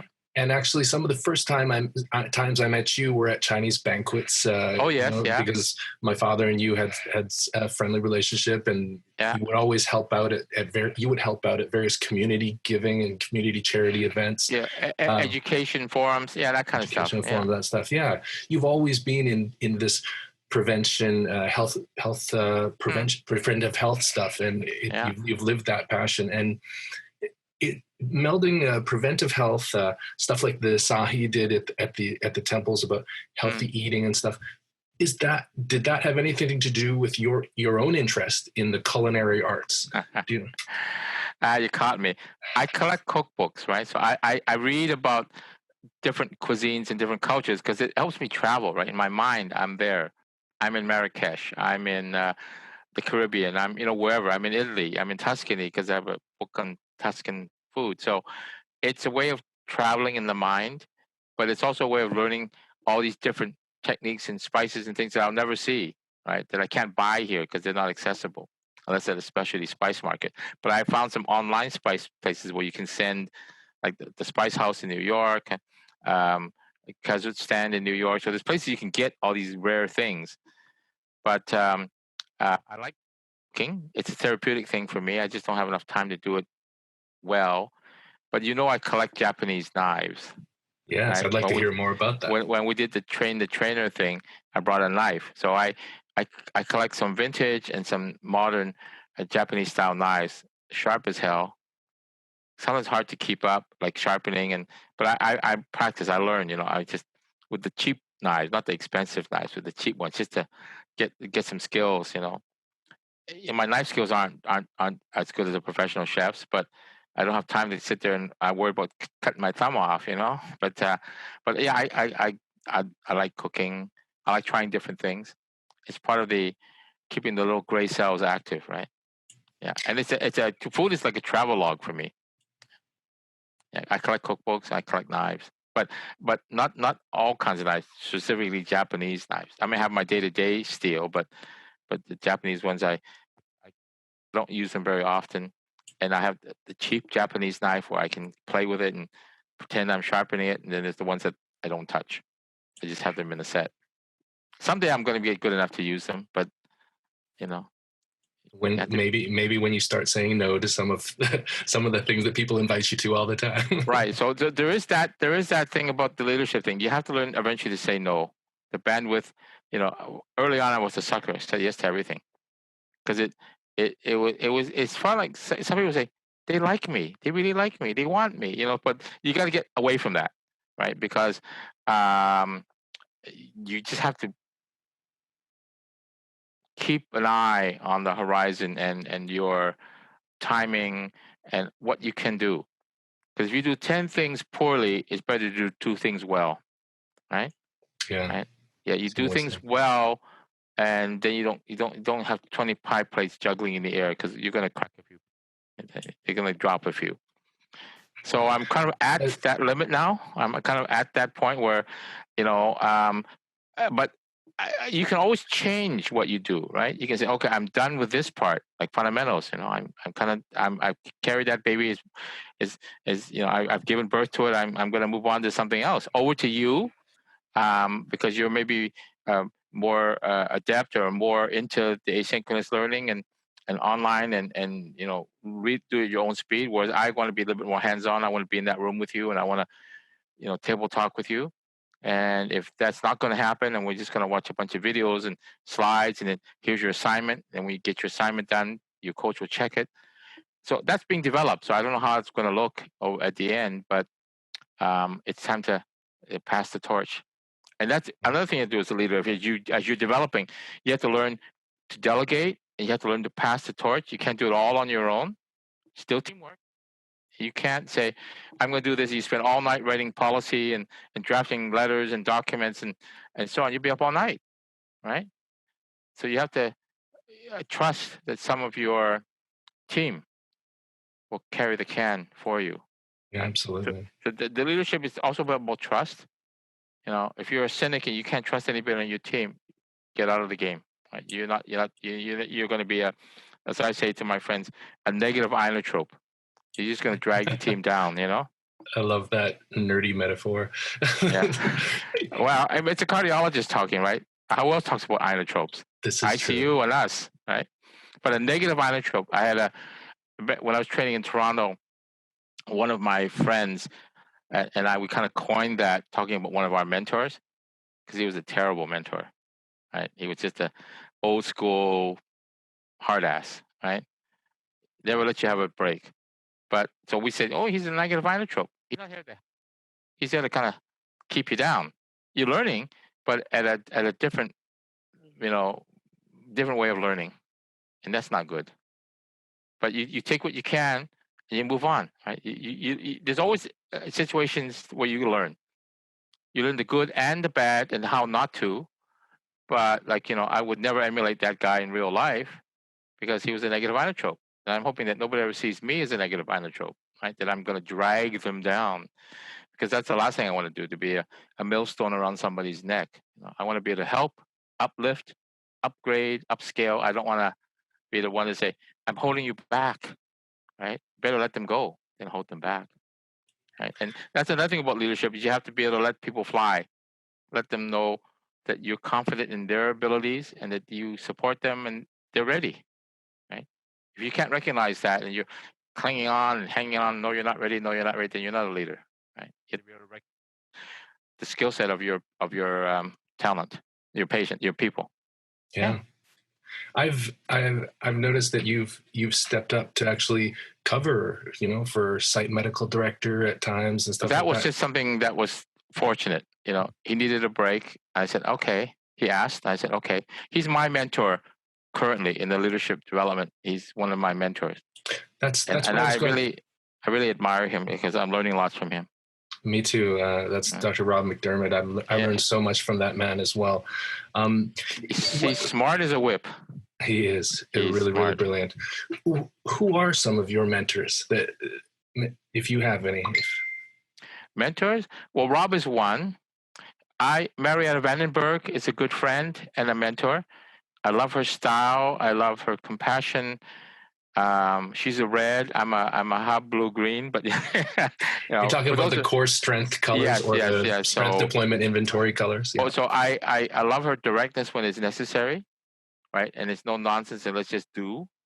You know, from her military background, a lot of my friends who are military background have that mentality. Let's just do. You know, let's get it over and done with, and let's make it work. So she's a mentor and a friend. I'm the oldest guy in my cardiology group, so it's hard for me to look up at anybody. Of course. I look across the desk, but I don't look down on anybody. And hopefully I can give our juniors a leg up and support. Some of my old mentors are from my old training days. Some of them are passed on and they're in their 80s and 90s. And so you learn these lessons along the way, and you just keep them in the back of your mind. I'm never one of those. What would so and so do? I don't want to live that way because I don't want to be them. Right? I want to be me. But I might ask that question, but I'm not going to say, "Oh, so and so would do it this way." No, no, no, no, no, no, no. You have to be a person, but you can take some of the ideas and some of the strategies and say, "Oh yeah, he would handle it this way." Not what he would do, but how he would handle the situation. Right? But currently, Rob, even you, Lawrence, you have Thank you. um, um, I don't mean even you in a bad way. I mean that I love your openness, your connectivity. Your Rolodex is bigger than mine will ever be, so to speak. I'm a blue. Yes, but I know exactly. So you're a people person. So I think leaders have to be not 100% people persons because they have to have some ability to kind of separate and pull back and be a little bit analytical. Because if you're just smooth and embrace and hug and you don't have any analytical bone in your body, can't be a good leader either. You have to have a bit of everything, right? I'm not saying that the hubs are the best, you know, but you have to be a red when you turn that on. You have to be a blue when you turn. You have to be a green when you turn that on. So you have to have a bit of everything. So I think the hub is, for me, sort of the ideal persona that you want a leader to have. You don't want to be too much of anything, right? But you say, I can be more red today because I need to get something done. Or I've got somebody in crisis, I need to be more blue today. Or I've got a situation where I've got a whole pile of data, I need to be more green today. Right? So I think the core strengths are important, but you shouldn't be pegged, right? It just tells you that this is how you might respond in that situation, but you don't have to, right? The really good people are more nimble. They're Adaptable. they're adaptable. They're not just red. Although red tells you that in any given situation you might behave that way, but you don't. Nobody behaves to a formula, right? So I think there's good things and bad things about that. The core things tells you a little bit about yourself, but it shouldn't be what guides you. You say, "Oh, what will a red do?" Well, full steam ahead. Forget about the blue and the green. So you have to be a bit of everything. Leader Mm-hmm. has, I would think the best leaders would come from the hubs with ability to extend into each of those areas as needed, and then to have the intelligence to understand when you need the red and when you need the blue, right? Yeah. When your team needs support and you need to be more blue, and when your team needs direction and you need to be more red. You have to be able to do all of those things, which is something they don't teach us in the core strength. They teach us you're this, you're this, you're that, but it's just a way of looking at yourself. I think there is. I mean, they do talk. I mean, that the guy from the Seattle guy did talk about some different, or Tacoma guy. He was very good. I liked him. Yeah, he's great. Yeah. And and he did explain as well to us that this is your tendency to be this particular color. But yes, just as you said, Ray, that it's about the adaptability to be able to do other things. And in the hub, you actually, one of the hub traits is that you would ask everybody for opinion, making sure that you're the hub for everybody's ideas. But you might not be quick to make a decision without getting everybody's opinion and getting consensus first. Yeah. Sometimes consensus can take forever.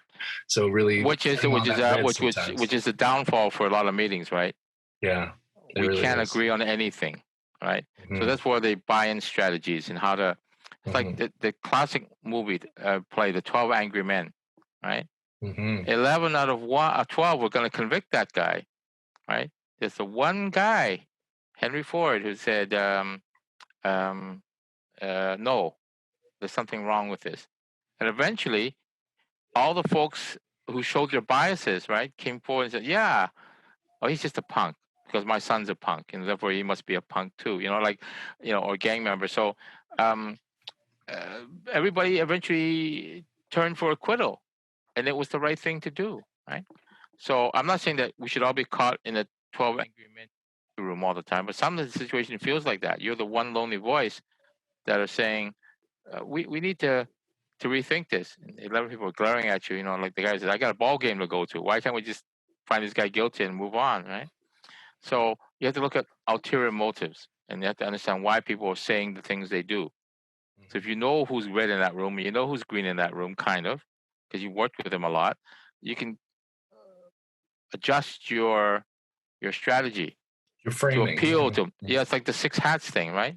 You can adjust your strategy, and as long as you're embracing everybody and they all feel they've been heard, that's half the battle, right? In any meeting, whether we get consensus or not, we all got heard, so nobody leaves there angry and saying, "I'm going to fight this every step of the way because they didn't hear me today." Right? Then it's entrenched, right? Then you're stuck. We've dropped a lot of references to different things. Six Hats. What was the name of the Six Hats book or the author? Was it called The Six Hats? Yeah, it's called The Six Hats. It's the Bold, right? The Bold, okay. The Bold. And sorry, we spoke about core strengths, which was partially developed by Dr. Elias Porter, who was a contemporary of Carl Rogers, who's one of the fathers of modern psychotherapy. And it's a personality test, I guess, somewhere in that same realm of I think they call it the, what's the other common personality test that you remember, if you do? One of them is called DISC, D-I-S-C. Have you heard of that one? There's D-I-S-C, and then there's the one where the most common one, where you get 4 letters as your grade. I can't remember. I can't find the word right now.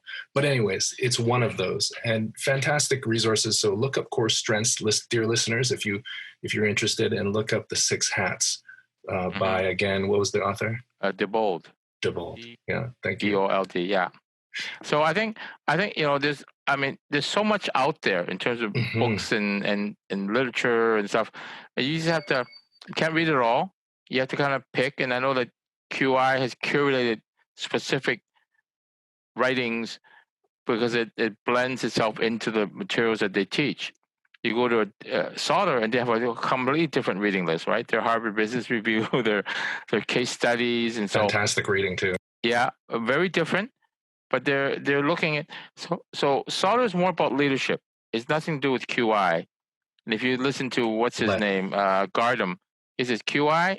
Michael Gardam. Yeah, and he disses it, right? But anyway, so there are always going to be opposing opinions out there, right, about QI. But if we keep pushing and advancing QI, we will be much better off, One of the things, I've observed you in many tables now, and one of the things, you make me feel psychologically safe, Raymond, and that is a sign of a fantastic leader. So I want to reveal that I do not know who Mr. Hutton is. You said when Hutton speaks, people listen. Oh, I have no idea who you're talking about. A commercial. E.F. Hutton is a brokerage firm, right? So there were TV commercials where somebody's going, E.F. Hutton says, and everybody in the room goes quiet or poolside because they're listening for a stock tip, right? So when E.F. Hutton speaks, everyone listens. So there's a series of TV commercials where different crowd situations, 2 people are talking, and the word E.F. Hutton comes out, and everybody goes, what is he saying? What stock am I going to buy? So it's sort of a brokerage, financial advisor kind of thing. Okay. And so if you remember, in the 70s, there was a movie star and a model called Lauren Hutton, the one with the gap tooth. Right? I think she's Hutton clan. So she was in one of the commercials too, I think. But so it dates me when I say when E.F. Hutton speaks, everyone listens. yes, it does. Yeah. So we'll just nod and smile. You're never the first one to speak you shouldn't be the first one to speak in a group. You should sit back, take it all in, listen, and then come out with what you want to say. And it doesn't have to be a synthesis, but people will respect you if you say, "Oh, he listened to all my ideas, all the different ideas, kind of put it together." And people go, "Oh, yeah." It gives you a leg up on building consensus, right? When you synthesize everything that's said, Absolutely. put it in a logical order, that maybe that enhances buy-in. I think it does. It's a trick I use. No, it absolutely is. That ability to facilitate and to bring everybody on that same page. Yeah, and just listen and say, "Oh yeah, I can see that you're out there, but the rest of us are here. So let's talk about what you want to talk about." Listening is important. Did you ever envision yourself in your current leadership roles? Did you? Nah. When you're young and starting out, you just want to be a clinician. You want to treat patients. You want to build your rapport with patients. You want to, so you focus on that, right? There are other people that come out and say, I don't want to do this. I want to be a leader. I want to be an administrator. I want to work my way up and be, whatever. So that's their goal from the start. I find that over the years, I've met people that have just abandoned their clinical work fairly early, 5 or 10 years in, and next thing you know, they're VP this, or they're at the Ministry of Health assistant deputy minister. That's their life. That's what they want to do. More power to them. If that's where their strengths are lying and that's where their passion lies, great. It's never been leader's not about power, right? People think of it as power. As president of the MSA, I have zero power. I don't write the checks, assign the checks. I have no consultation as to who. And no one writes the checks to the MSA either. Right, but what I'm saying, well, much more now than when I started 4 years ago. True.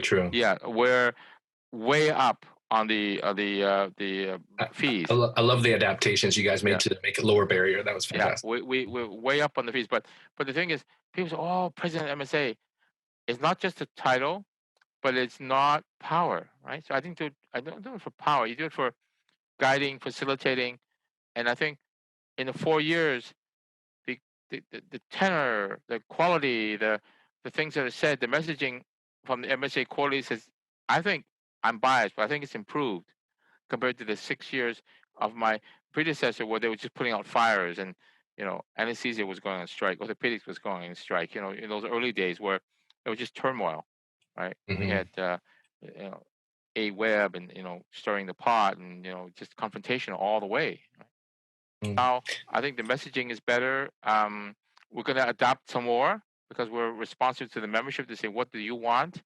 But the last time we had a meeting quarterly, there was a questionnaire, right? What do you want to see out of your meeting? So we're going to take that and synergize it so that, again, we've had themes out for 3 years, 4 years now. So we're going to adopt those requests into a more useful, a more fulsome MSA, because we're meeting the needs of the membership, right? The MSA sits to serve the membership. That's all. Mm-hmm. One of the coolest things I've seen you do in your leadership was when at the regional wellness meetings, you brought up, I think you really offered up the idea of a wellness compact or a kind of an agreement to make wellness a priority within our. We need some social contract, right, for wellness. Along with that comes the component of chief wellness officer. There should be a designated, whether it's Connie or Sarah or you, or a group, a trinity of chief wellness officer exec.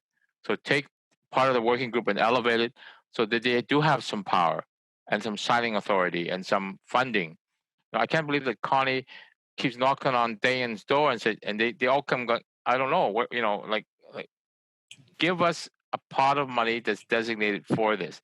They created this position. They created the thing at Hammock and they said, we don't have any presence at Hammock. We should, right? All the SMDs, all the EDs don't come, but the SMDs come, the regional medical directors come. And do you ever hear them once? And I've been to Hammock for 3 years now. Did you ever hear them once talk about wellness?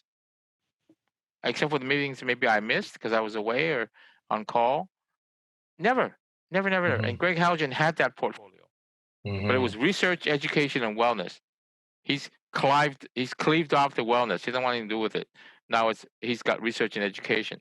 But, for a guy who gives such a passionate description of those 3 stories in the journeys of the COVID patients, wellness should be right up on his wheelhouse, right up there. And I'm sure it is. Just maybe he doesn't have the bandwidth to deal with that. It's a bandwidth issue. And we're by no means being critical of anybody. We understand the complexities in this system. Absolutely. But I'm just saying that okay, well then don't let it wither because somebody's abandoned it, so to speak, or says it's not on my portfolio. Then take that portfolio and build it up. Have Connie or Sarah or you come and give quarterly reports on wellness. We should have some metrics, the wellness index, right? Here's where we were like pre-COVID, here's where like post-COVID, here's where like 6 months from now, because every 6 months they send me a little update. Do the questionnaire again, and I see where I am. I'm better, I'm worse, I'm whatever. So, why can't we give the Fraser Health a wellness index? Not about, I don't know how to report their performance, right? Mm-hmm. Right. When you look at the Doctors of BC survey for Fraser, the every Mm-hmm. Yeah. 4 years, some things are going up, but the important things like transparency, I feel I'm engaged, I feel I have input with the senior leadership, it's going down. There's been no improvement in 4 years. So how is that? What are we doing wrong? Right? Where physicians who answer the survey said, I don't feel I'm connected with the authority. It's gone from 20 to 13 to 15 to 12%. Mm-hmm. Trend is wrong, right? It's gotten to the point where if any physician is part of the health authority, other physicians actually treat them as going to the dark side sometimes, and I think that's really that speaks of the divide and the lack It's the of trust. historical confrontation, right? It's a cynicism. Admin think doctors always got their hand out, right? They want something or they're complaining about something. If doctors would go to the admin and say, look, we want to help you with this. What can we do? How can we work together? And the admin was saying, we're going to embrace you. We accept you. We want you at that table from the get-go, not when come here, there's a problem, right? All reactive, all confrontational. Break down the wall, Mr. Gorbachev, or tear down the wall, we need a Ronnie Reagan up there saying, do this, make this happen. Maybe the time isn't right. I don't know. Yeah. And people are saying, yeah, let's take the COVID response and build on that. COVID is a one-off, right? It's people were running for the hills in March. People didn't know what the hell they were doing, looking for direction that wasn't coming. The EOC was a bit slow in the response because they were waiting for data. Data did not yet exist, right? So people that are cautious aren't going to make a decision without data, right? That's right. So, but the rapidity of response and the to and fro was so short, and the turnaround time for decisions was so short. People say, "Wow, we've never had communication this good before." But it was born out of necessity because people wanted to survive. They wanted to know where their PPE was, how to and who to test, when to test. How come we had to wait so long for a 48-hour turnaround for a test? Those were simple but critical questions that eventually cause the communication to be rapid and the turnaround time for everything to be rapid, including testing. Oh, we're going to take that and preserve it. Well, what is it that you want to preserve? Will it take another crisis situation? Like, when the dust settles, are we going to go back to the old wicked ways? How are we going to identify what the elements were that we need to preserve and embed, right? Because when things settle and things go back to the new normal may not the old ways, but it won't be right in the midst of COVID phase, right? The recovery is looking very different than the response phase. So I keep asking, well, what communication do you want to, what elements do you want to preserve, and how do you want to preserve those access corridors, and how are we going to do that, right? Because when things are no longer as hot, people are going to be doing things that they have to do that they used to do, right? That they've put on the shelf, right? All those meetings were shelved, all those policy groups were shelved, all the planning for the new hospital was shelved because people were heading for the hills, right? We couldn't meet, we couldn't do this, we couldn't do that. So when you start ramping all that stuff up, reality has to set back in. You're going to have to go back and do some of the things you did before. And who's going to take all that time to cement those communication things that when there's no heat, when there's no fire under you to make those things happen? Right? We all loved it, like I said in my slide at the quarterly, an unparalleled, degree of collaboration, unparalleled. Yeah. Everybody's working to change the tires on the Formula One, under my slide, I said, and my Venn diagram, right? We were like this before, and then we're like this now. How long is it going to stay like this? Competing forces that are non-COVID are going to want to start to pull you apart. Yeah. Right? And so we can't lock you in because we don't have the crisis situation, the one-off that's going to make you, because we now have plans. They're planning second wave. We know about PPE. We know about testing. We have our own test machine now. So the heat that says to EOC, give us decisions now, that's not there anymore. It's gone. Mm-hmm. It's smoldering, with a second wave maybe, but they will have be able to deal with the second wave much differently than when I don't know what to do, right? Right. So that's what gave birth to the physician coiling center, right? Which was a great strategy.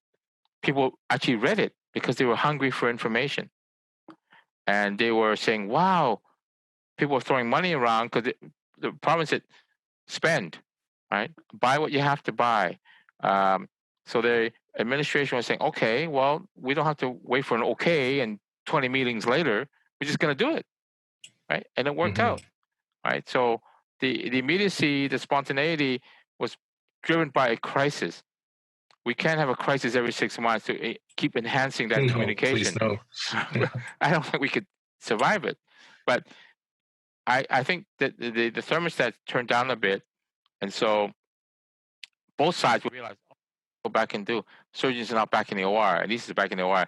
Do you think they're going to be waiting hand on foot with the admin and say, well, let's do strategy, right? How are we going to protect the patients coming in the OR? Well, they have that strategy now. Right? If it hits again, they'll know what to do, right? And they're stockpiling PPE. So, and we've got our own test machine. So the angst about the unknown and guidance and direction, which took a few weeks to develop, we don't need that anymore, right? So how are we going to keep that communication going? People, I loved it. Both sides enjoyed it. I mean, we don't talk about sides. Everybody enjoyed that camaraderie and all for one and all that kind of stuff. We're in it together. But when you take away the drive, that impetus, I see it fading. You know, everybody's calmer. We're in a groove now. We're in that hiatus period. You know, that we are comfortable, right? Nobody's starving. Our surgeons are operating again. The emerge is full again. Anesthetists are busy, right? I can imagine when there's no ORs going on, well, you know, people going hungry, right? There's no danger, other than danger pay from the airway team. You know, there wasn't anything that the authority could offer, right? Because we're all fee for service, right? So fee for service people, when you're not working, you're not earning. Set salary, Yeah. So there was no way bridging that, and so the people that weren't working, like most of us weren't working near the capacity, you know, different than when you're in the hospital, right? The hospitalists that were doing the COVID wards, you know, they had to get direction, right? And those daily meetings with Rob at 5:15, right? It was every day, right? And sometimes even on weekends. Yeah. So, but what I liked about that was, in that situation, like I said to Rob, somebody had a question in that room. Somebody else might have had an answer. If they didn't, they would know where to go to get the answer. Exactly. Rob would either move it up the scale, or Mike Chapman would say, oh yeah, well, here's the latest recommendation from CDC, or somebody could get an answer or knew the answer, right? So it helped calm and settle the confusion. And the more we met, the more comfortable we got with each other, so that anybody could be psychologically safe to speak up. You know, Sanjay or Calvin or Alex or Frida, anybody could speak up and say, hey, I got a concern. Nobody got put down. Nobody got saying, oh, you know, get out of here. You're bothering us. People said, yeah, we'll go find the answer for you, right? And the answers came back. And when we didn't know the answer, we said we didn't know the answer, you know. But somebody in that room might have had an answer. And so that was a really good strategy. It started with just a meeting in the crisis room. Marian, Titus, Sanjay, and Calvin, and so just a few, and Kathy Heritage at the time. But then it morphed into this phone thing, and it worked out great. It did. You know, it really worked out great. So I said, there's a little gem out of COVID. You know, we get these little gems out there, little silver linings that. But this bigger strategy of communication back and forth, I don't know how. I can't quite see it yet. How we're going to maintain that urgency without there being a fire under us. Yeah. You know? And but I think, you know, we've talked today a lot about different topics around leadership in health systems, and we've spoken about kind of change, the people side of change. You've spoken about social kind of social sciences, organizational science, social neuroscience, really, when talking about understanding EQ and everything. And I think that your strategies in trying to make wellness a foundational part, it speaks to the aim of creating capacity within our physician body to actually be able to be adaptable to change and to be less in that fight or flight or mode which restricts us to tunnel visioning. And so you've really lived out some of these strategies, and you're really interested in upstream care and getting that compounded interest. So in terms of the payback in health, in the population health outcomes. So it's really fantastic how you've really stayed true to this mission of community and stuff like that. Is that really something that you would really like to see, like a sense of community and communication and connectedness? Oh, absolutely. Right. It's part of the networking portfolio, right? That you want to build these connections, right? So when I gave that little thing on networking for the retreat, I said, here's the topology. Here's where we're at. We're in a bus line kind of network. We want to be that all connected one in the corner, right? So that's what I'm hoping that all of us will build towards, that you can take a node out, but the system doesn't crash, right? If we take out a few key people, the system crashes, right? So we need that interconnectivity at all levels, right? So, that network topology is a computer thing, right? But it's adaptable to what we were discussing. Yes, very much so. And I said, you don't want to be the tree, you want to be not the star or the bus, you want to be that all connected mesh, right? So that's the dream, is to build using QI, using whatever, right? QI is part of that. But if we're talking about just building a QI network, then part of it is the embracing of the QI stuff. It's about connecting the people that have gone through it stuff. It's about connecting non-QI leadership into stuff. So it's all about networks, like neural networks. Like if Fraser Health was a brain, it should have neuroplasticity, right? And connect all those pieces and grow as an organism. We can't lose by being connected through something simple like QI. But like QI philosophy, because everybody says we want to do better, right? The model, look at the Fraser Health's model, right?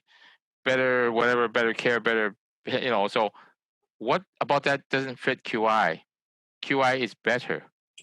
However you define better, right? So why can't we say better through QI?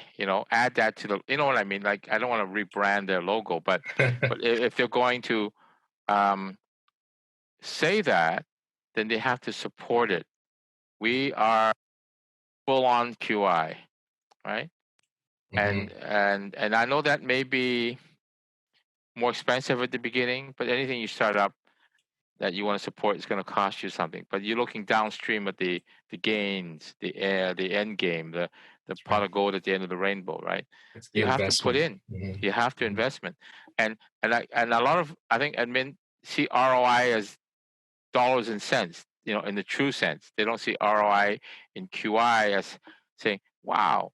So part of the networking job is to show them that you are getting ROI, right? You may not see it that way, but when you've got enough core people like yourself out there doing this kind of work, the change ideas give you QI. It may not be dark green, light green dollars, but that will come, right? But if they see it only from that perspective, what are you doing for me today? What did you save me today?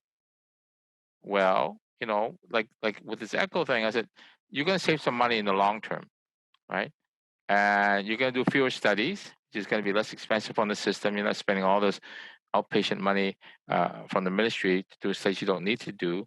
So there are everything you do. There's some glint of cost savings. It's just how you measure it, right? And cost is not just about money. It's about time. It's about patient effort. It's about all kinds of different things, people effort, right? So they just have to look at different ways of measuring ROI. That it's not, but when you're a bean counter, all you talk about is business case, right? Which is something they don't teach us. because we don't have time. We have the extra courses in business case, but Preventive Health has, as part of their development things, business case seminars where they actually bring in experts and they teach you how to draw up a business case. And who goes? PCCs, nursing managers, docs, right? But more docs should go, right? Because if you're going to speak your QI language, but you want to be able to sit in the same room and speak their language, then do your, like John did, do your Six Sigma, do your Lean, do your business case. You don't have to have an MBA. If I was younger, I would do the MBA, but I don't. I'm not. I'm too old, right? I'm too old to do the MBA.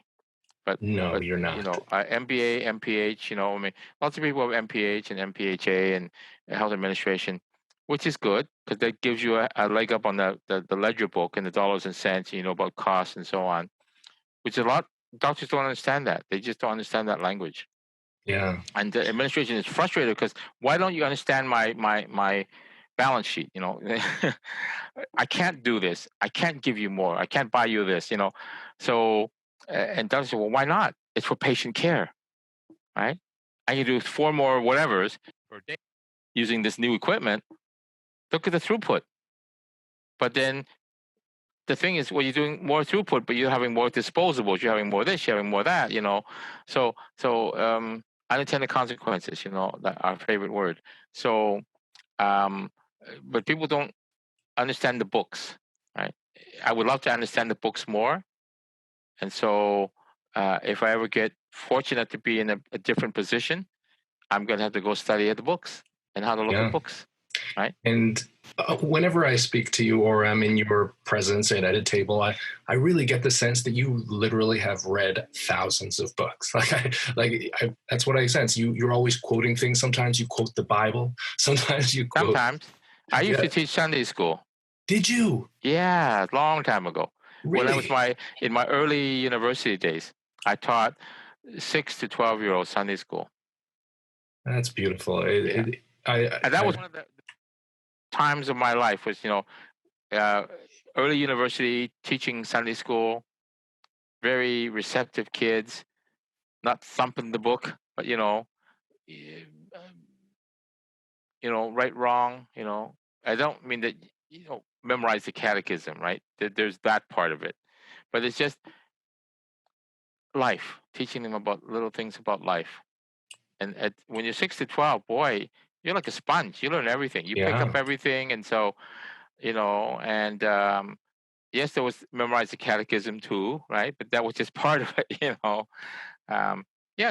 that's why I teach. I used to teach Sunday school. I don't anymore.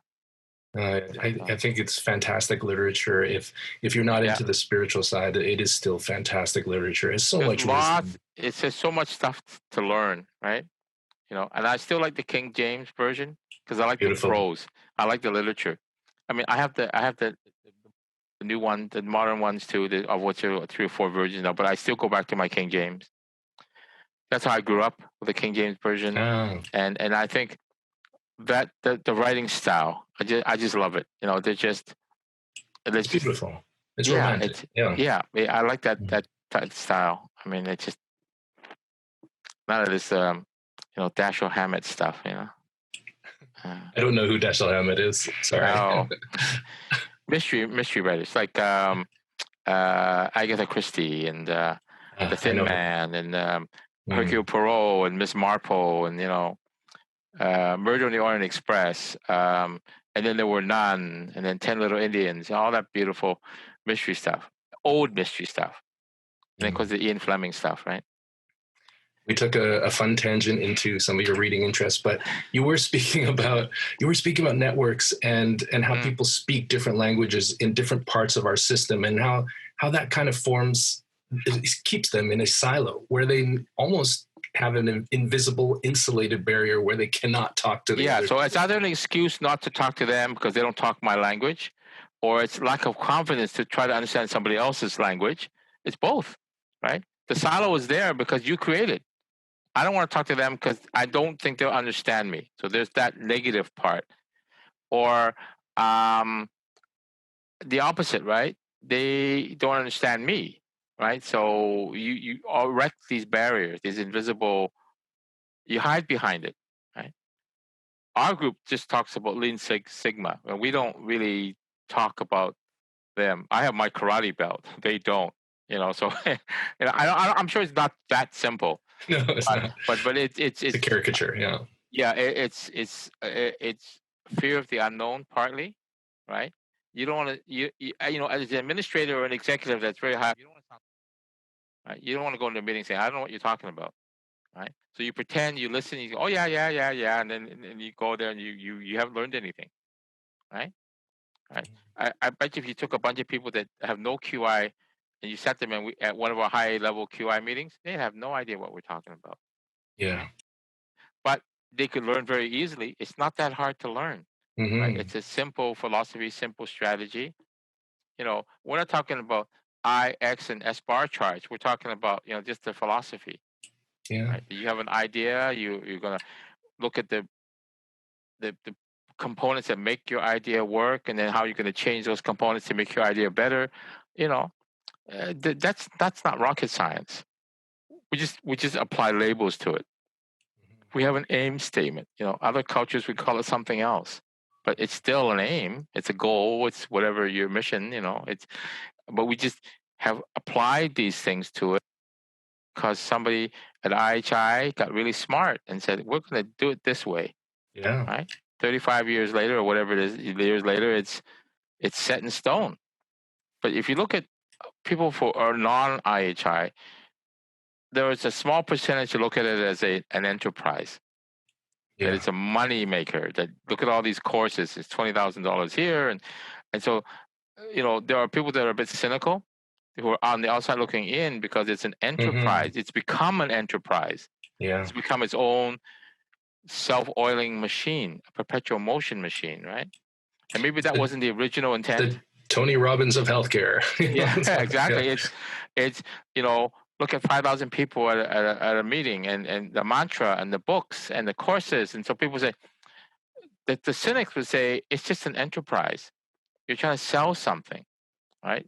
If you're cynical, but you have to look behind that and beyond the rah stuff and the front, the frou-frou and the tags and the bags, and say, look, what are we actually trying to do here? What are you trying to accomplish, right? We're trying to promote a way of thinking. It just so happens that being American, you've got all these other trappings, right? That it's become an enterprise, right? But I don't know if that was the original intent of the founding fathers.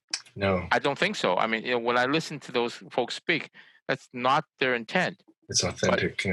But the machine has become a machine, right? Yeah. And it's because it's a very needed machine in these times, in these complex systems, and we're all looking for some way to move forward, and we're all so stuck. For me, that's the burning platform, that patients are actually not having great experiences, not actually having, our health outcomes are actually not that great, and we are actually still spending a lot of money where we shouldn't. And your project where you try to reduce wait times, you're actually improving patient experiences. You're potentially improving health outcomes. Shortening the waiting list, getting the right people scanned earlier, which might have their aortic stenosis diagnosed earlier and to operation earlier. Then, whoa, we're now in heart failure because we haven't had the echo. It's been waiting for 10 months. There is that element of it, right? A little harder to measure, but because but we know that studies have looked at improving appropriateness does improve outcome. And if you leave behind the ones that shouldn't be done, you're not changing outcome. You're not making them worse. If you can separate the wheat from the chaff, we're going to do these ones because they're needed. We're not going to do these ones because they're not needed. And you track those not needed ones, they're not worse off because they probably didn't need to study in the first place, right? 19-year-old with syncope, no clinical findings. Echo's going to be normal. 99.99% of the time, right? So why are we doing it? Because it's the way to get them out of the ER, right? Oh, you fainted. It's vasovagal, but you can get an echo. You have chest pain. We don't know what it is, but you're going to get a stress test. Really?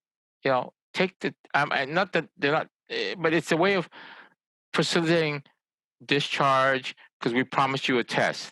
So you're going to go home. The angst will be off, and I'm going to go in a week's time to get my echo. That's a strategy. I'm not saying it's right or wrong. It's a strategy, but the bulk of those studies we do, they're normal. right?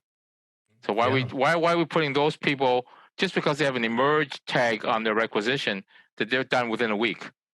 Yeah. Whereas Joe Blow has been waiting 3 months, but maybe have more critical problems, right? Yeah. Essentially, you're just trying to make things make sense. Yeah. It's so fantastic. The plan was do the outpatients and eventually tackle emerge and the inpatients.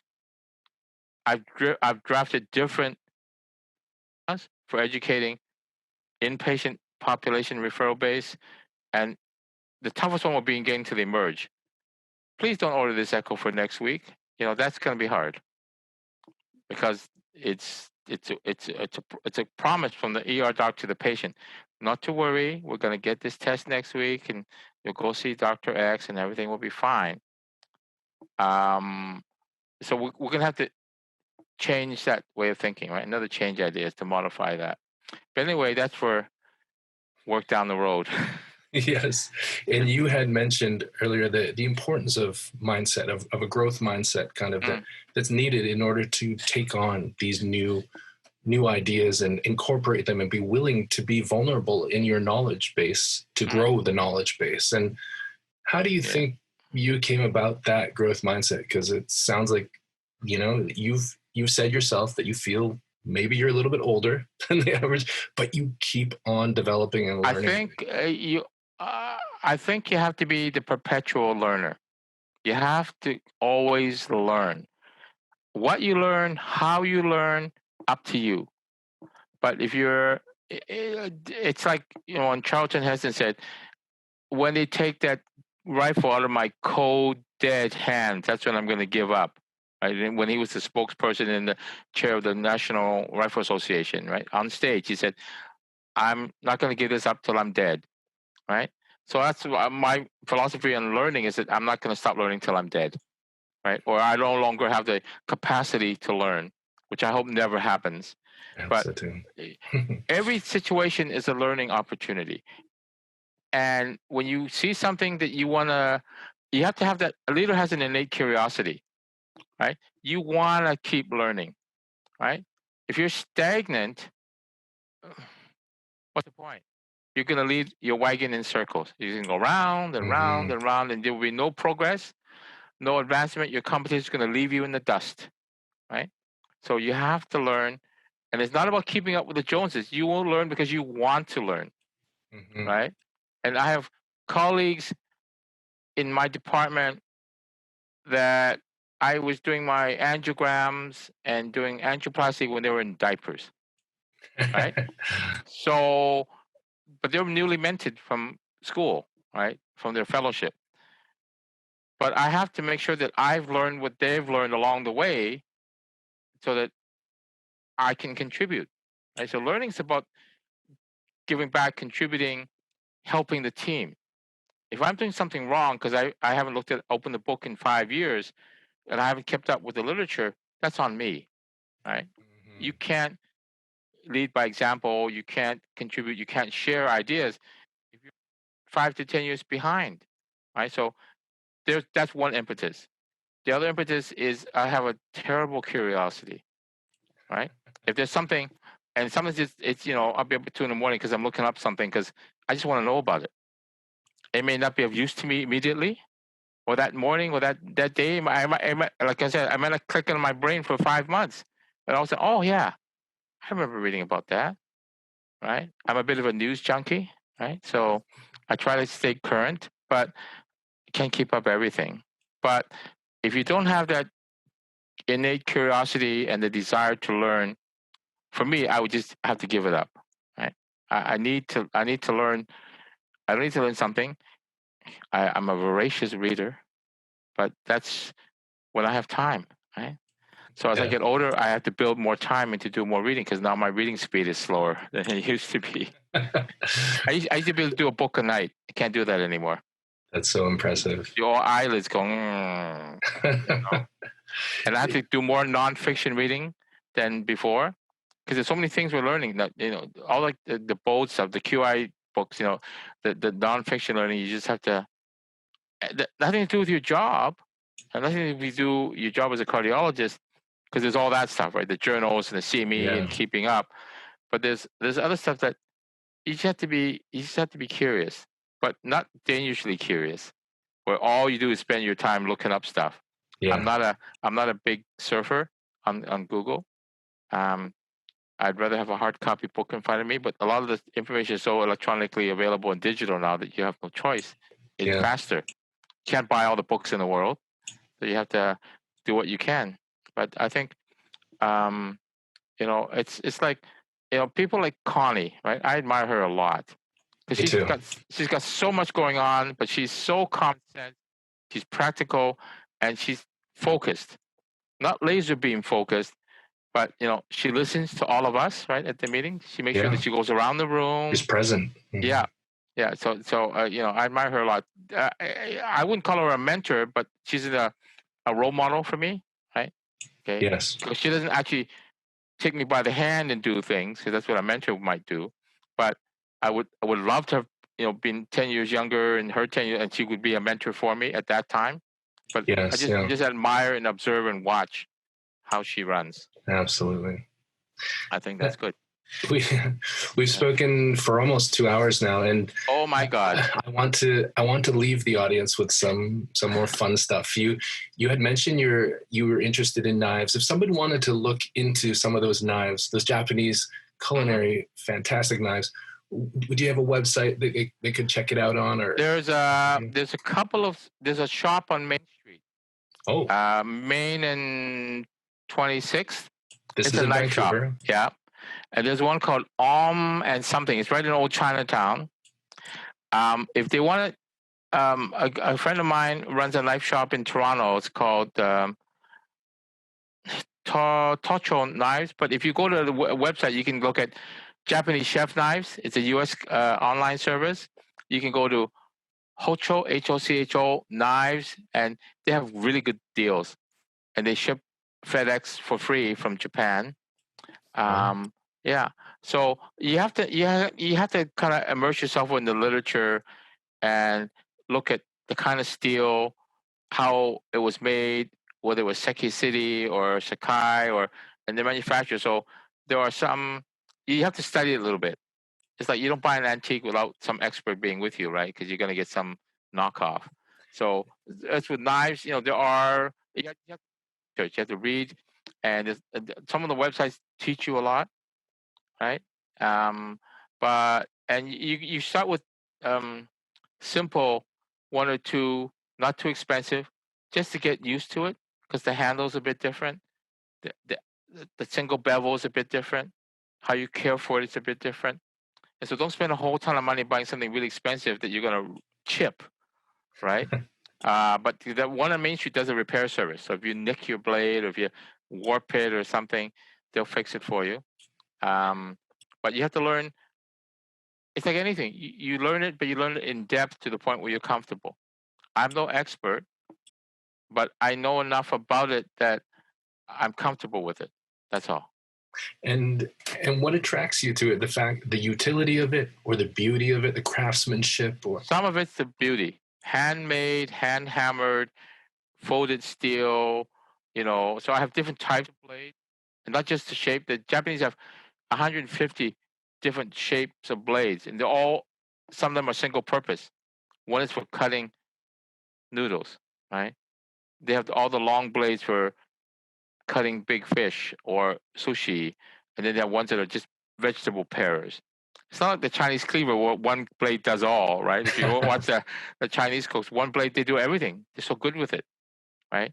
They can crack ribs, they can cut a chicken and debone it with the same cleaver as they can with peeling But the Japanese seem to have a knife for every purpose, and they all have names, and the name is either the purpose. So a yanigaba and a kiri, they're all a gyoto. They all have different, and some of them are one purpose only.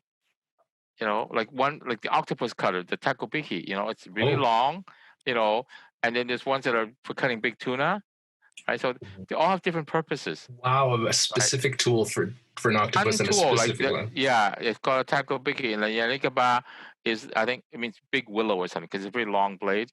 And some of them are sushi ones. Some of them are and the curious really for peeling vegetables. When you take that daikon and they peel it so that it's paper thin. Oh yeah.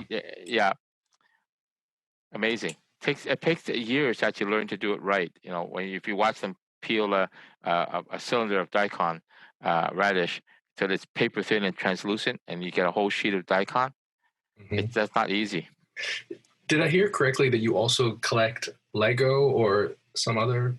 I have Lego, but I don't really collect a lot of Lego. I used to collect Star Wars figures back when episode 4, 5, and 6. The Mattel figures. Some of those are collectible now, but I would never part with them. But I don't do the toys now. But I remember the Lego Club, which is free, but I don't do a lot of Lego. I used to. I would like to do that 8,500 piece Millennium Falcon, the big one. Oh, but yeah. That one's about this round, and it's I think it's 8,500 pieces. You see it at Oak Ridge. It's nice. It takes you about 3 days, working 12 hours a day to do. Apparently, a friend of mine did it. He said he had 3 days nonstop. He's retired, so 3 days of. He said it took him 3 days nonstop, 12 hours for 3 days. 8,500 pieces. That's a lot of pieces. Yeah, I have kids, and I was able to go to Legoland a few years before the pandemic. Yeah. It was fantastic. Really impressive, the stuff they were able to build. Oh, they have Lego Masters, right? Lego actually hires. It's like a master of wine, but you have to be certified by the Lego Corp, and I think they have 6 or 8 or 10 ambassadors, and they do all the big shows, and they put floor-sized displays. They're Lego masters. They're masters of Lego. You have to be approved by the company to hire you to be their ambassador. There was one in Oak Ridge a few years back. He was a Lego master, and he had a big display there around Christmas time. So there are Lego, like anything, they're certified masters. Like I don't know what they have to do to prove or show the company that they're Lego masters, but then they're hired, right? Like a masters of wine would have to probably have tasted 10,000 bottles in their education to be able to say, oh yeah, this is a 1917 blah blah blah, from this part of France or this part of Italy. Apparently the test is very rigorous, and about 70% fail the Masters of Wine test. There's a few in BC, but true Masters of Wine, it's a very rigorous test, and they say, oh, I had to taste 10,000 bottles in my career of learning to be a master of wine. I don't drink, so I have no idea. Me neither. But there's the BC Liquor board or branch has, I think, 2 masters of wine. There's a woman who she's in charge of their buying for the French Bordeaux. She's a master of wine. And there's another guy in town that's a master of wine, but I don't think he works for BCLB. But she's a true master of wine. So wow, that means they have a really good palate. I said, but 10,000 bottles to taste it as part of your education, that boggles the mind. 10,000 different bottles. I mean, I don't mean 2 of any same. They tried all kinds of things, and I said, where did you get I mean, I don't know how they got to do the tastings, but I'm sure they didn't buy 10,000 bottles. But it's amazing that there are people with. It's the same people that Kraft and Nabisco and all the people hired the tasters. Right, their whole job is to make sure quality control that this batch is as good as the last batch, and the only way you can tell is tasting it. You can't do a chemical analysis on your rocky road. You have to taste it, right? So they have people that taste their product. What a job, eh? Ice cream taster. I love it. Speaking of which, we've spoken about your culinary pursuits and your cookbook collections. Yeah. What are some of your recommendations for Vancouverites in terms of food? Do you have food? Do you have some recommendations? It depends on what kind of food you like, right? I'll tell you one I really like is the one on Kingsway near Fraser, Savio Volpe. It's a very nice restaurant. Very good chefs. Sounds Italian. I don't know. Kind of Northern Italian. Yeah. I really like St. Lawrence, Cordova and Gore. right on the outskirts of Gastown. It's called St. Lawrence. St. Lawrence, It's okay. Quebecish, Quebec French. They make really good food. I like what's that one? I like Dynasty and Sansewa. They're kind of okay, but they're very. They're kind of getting commonplace because you eat there enough and I nothing. guess so.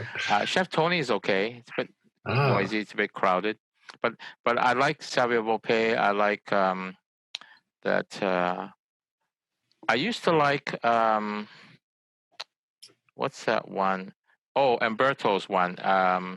Giardino on Umberto Giardino. Umberto's. It's on Homer. It's Italian. It's very good, and it was a revival. I haven't tried that new one at Canby and 12th.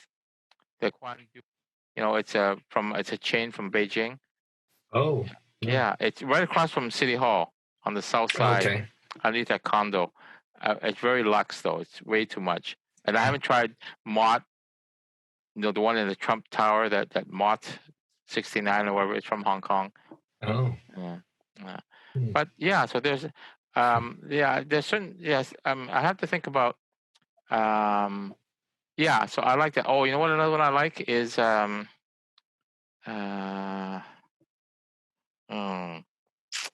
what's it called? The Boulevard, the Sun Place Hotel has the Boulevard restaurant.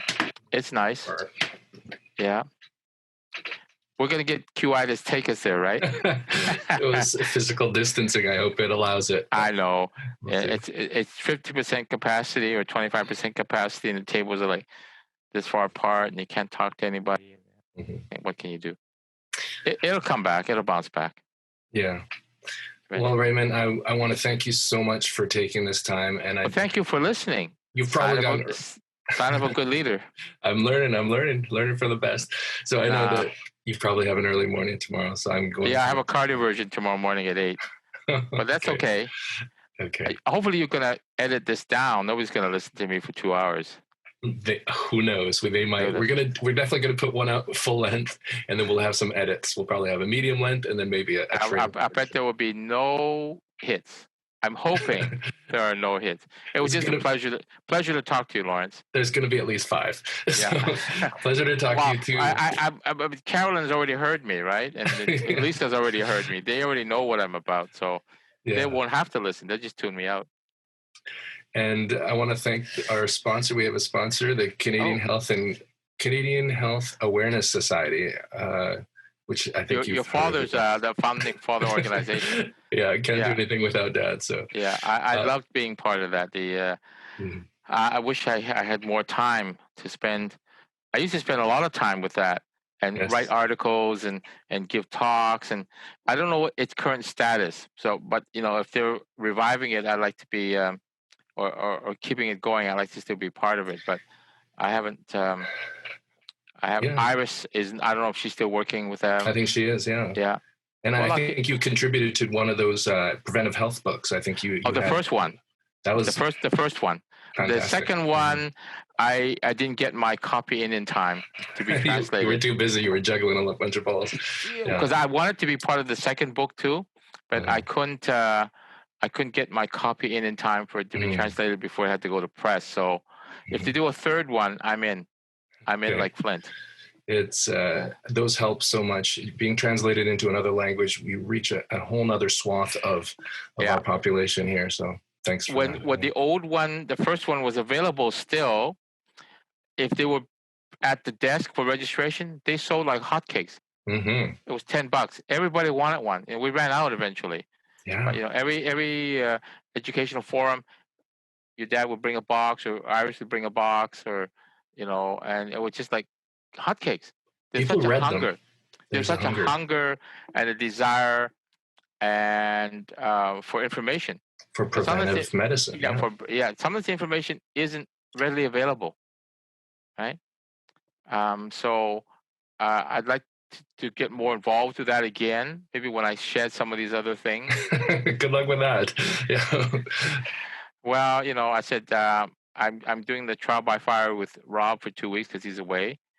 If I survive it, I might be hungry for more. I don't know. I have to wait to see if there's any opportunity.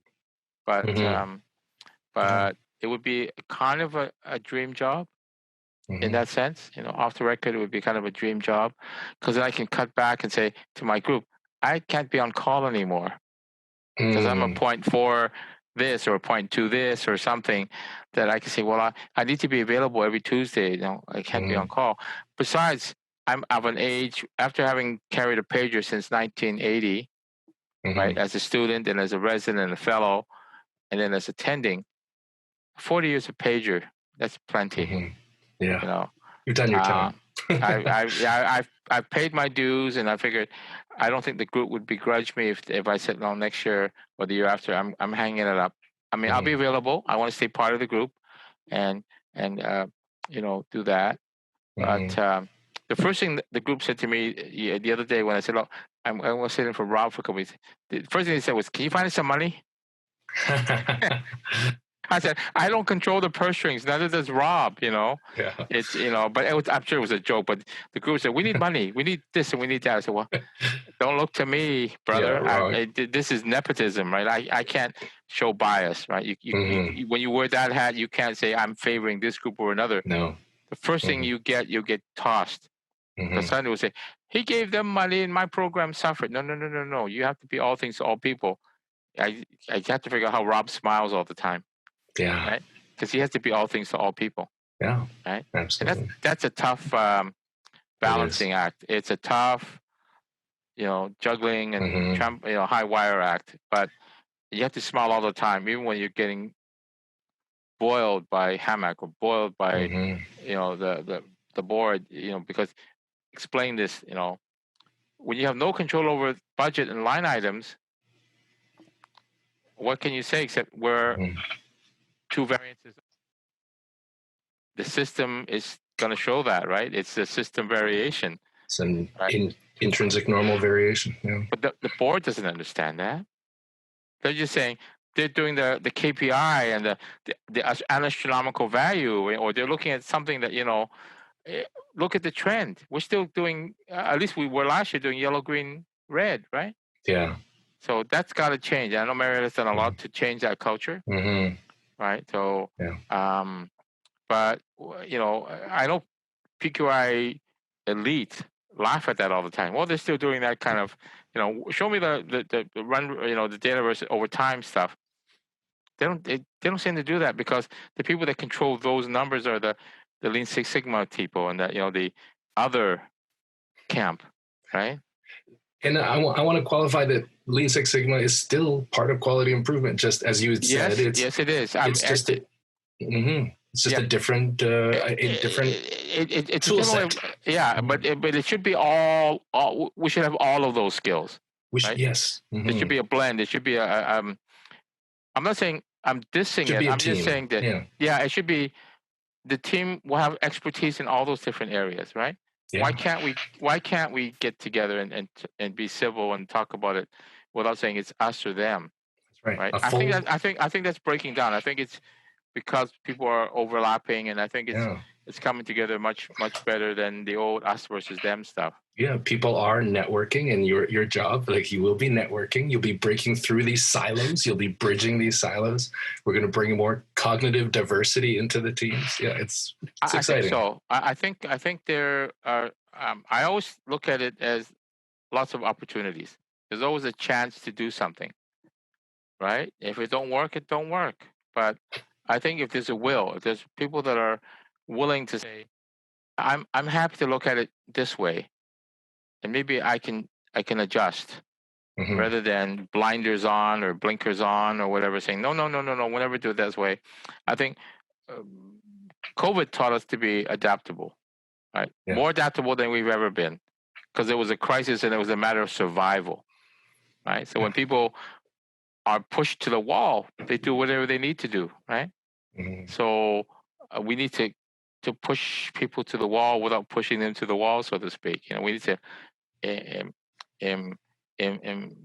embed that sense of urgency without there being a real like, oh, the sky's falling. Because in March, the sky was falling, right? Every, whatever little Henry was, chicken Henry, it was running around with, everybody's running with their heads cut off. And it could have been something that deteriorated into I'm hoarding, you're hoarding, you can't have my stuff, I can't have your stuff. Look at what they're doing. How come we're not doing that? Those conversations were early, but people said, settle down, we're going to have some unity and some uniformity in what we're going to do. And then when things became one direction and things were settling, people go, oh yeah, no more fights, no more, because everybody's looking for answers. So, VGH does it this way. And how come St. Paul's gets their testing back in 6 hours? Because they do a different method of analysis, or we can't get a run to CDC at 3 a.m. How come we're so far behind, in terms of testing? Because the grass is always green on the other side, right? They got their tests, and they won't test our people. Yes, they will test our people. You just have to go down there, right? So it was all that initial fear. I need a test. I'm exposed. I had to wait 5 days for my result. How come, right? And everybody put up all the excuses. We don't have a machine. We don't have this. We don't have that. Oh, then the machine was held at the border by the Donald. And it was for a while, right? We didn't get the machine right away because Donald wasn't letting any American stuff come up here. Donald. Right? Yeah. The Donald, right? I'm not going to say anything about him on air, but... Yeah. No. Talk about a man full of non-complexity. Oh my gosh, I see him as relatively complex, but I wanted to finish this not on the Donald, yes, but on this concept that you introduced to me and to many of my colleagues. I'm going to share the screen, and so that you can talk to us a little bit about it. This is. Are you going to show the Ikigai screen? Yes. How did you know? I just knew because I knew it resonated with you, right? Did. And I knew it resonated with that group that day. I haven't had a chance to go and revisit and teach it again, but it's about why do you get up in the morning, right? Why do you do what you do? Do you do it because you love the work? Do you do it because you are good at it? Do you do it because you think you're saving the world and they need you to do this? Or are you getting remunerated for it, right? So those are the things that drive you, right? That this concept of doing what you do, and then the overlap, right, between you're good at something and you love it. So there's the passion, right? You do it because you're saving the world, you're boiling the ocean, you're doing good for humanity, and you love it. So that's your mission, right? You have a job, it's your vocation. You're getting paid for it, you're doing what the world needs. And then you're good at it and you're getting paid for it. That's your profession, right? And Ikigai means you're in the middle. You have all these things going on for you, right? That all those things that overlap, right? The overlap between passion, profession, and good at, you're happy in your life. You're happy in your job. You're feeling not quite useful if you're living in that sector. If you're in this top sector where it's a combination between passion, mission, and what you love, you're happy, but you're poor. You're doing volunteering work. You're not getting paid for what you're doing.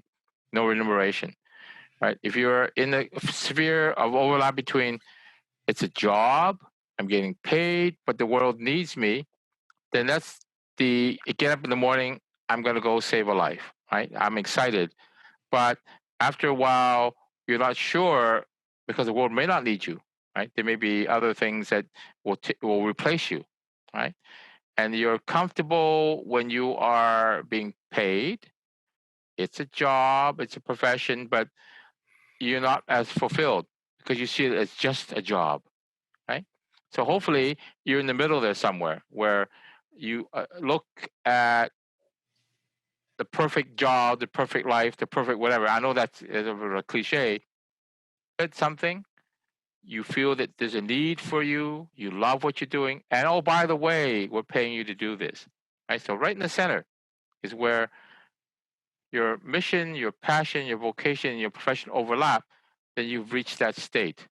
That this is why I get up in the morning, and I wish all of us could be in that center spot and enjoy what we do, get remunerated for it. Don't feel that it's just a job, right? Because a lot of us go to work and it's just a job. We don't have the passion for it. We're not even sure the world needs us, but I'm there. I'm a placeholder. I'm doing something, and I'm getting paid for it. And I'm sure some CEOs are like that. I'm getting very well paid for this, but I don't have the passion. I don't. I don't love what I do, but it's a necessary thing, and thank God I get paid for it, right? So to reach that state of Ikigai, right? Why here? What's my reason for being? Why did I get up in the morning, right? So if you achieve that, that's what we want, right? There's a whole book on this, right? Written by an Italian guy, right? Yeah, if you look at the Ikigai book on the Amazon, it's an Italian chap, not a Japanese chap. So I'm going, oh, I don't know if I can't remember whether it was a translation or not. I have to go look up the book again. But that's one philosophy that you should embrace outside of everything else you do, right?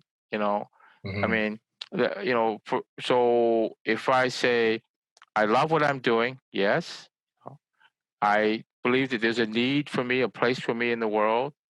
I believe that I'm pretty good at what I do, and I am getting compensated for it. Then you fill all four spheres, and you're in the middle, right? If you're this way or that way, as it says, I feel kind of empty, but I'm rich, right? Or I'm not sure whether the job is going to be there for me forever, some uncertainty. Or I'm alone. I'm lonely because I don't have the passion for what I do. So hopefully people can move to the center of that. And I think you embrace that. And it's the Japanese embrace it, right? I'm not Japanese, but never too old to learn from other cultures. Yeah, and it's almost as if they're using Japanese steel at Savio Volpe. That's kind of what...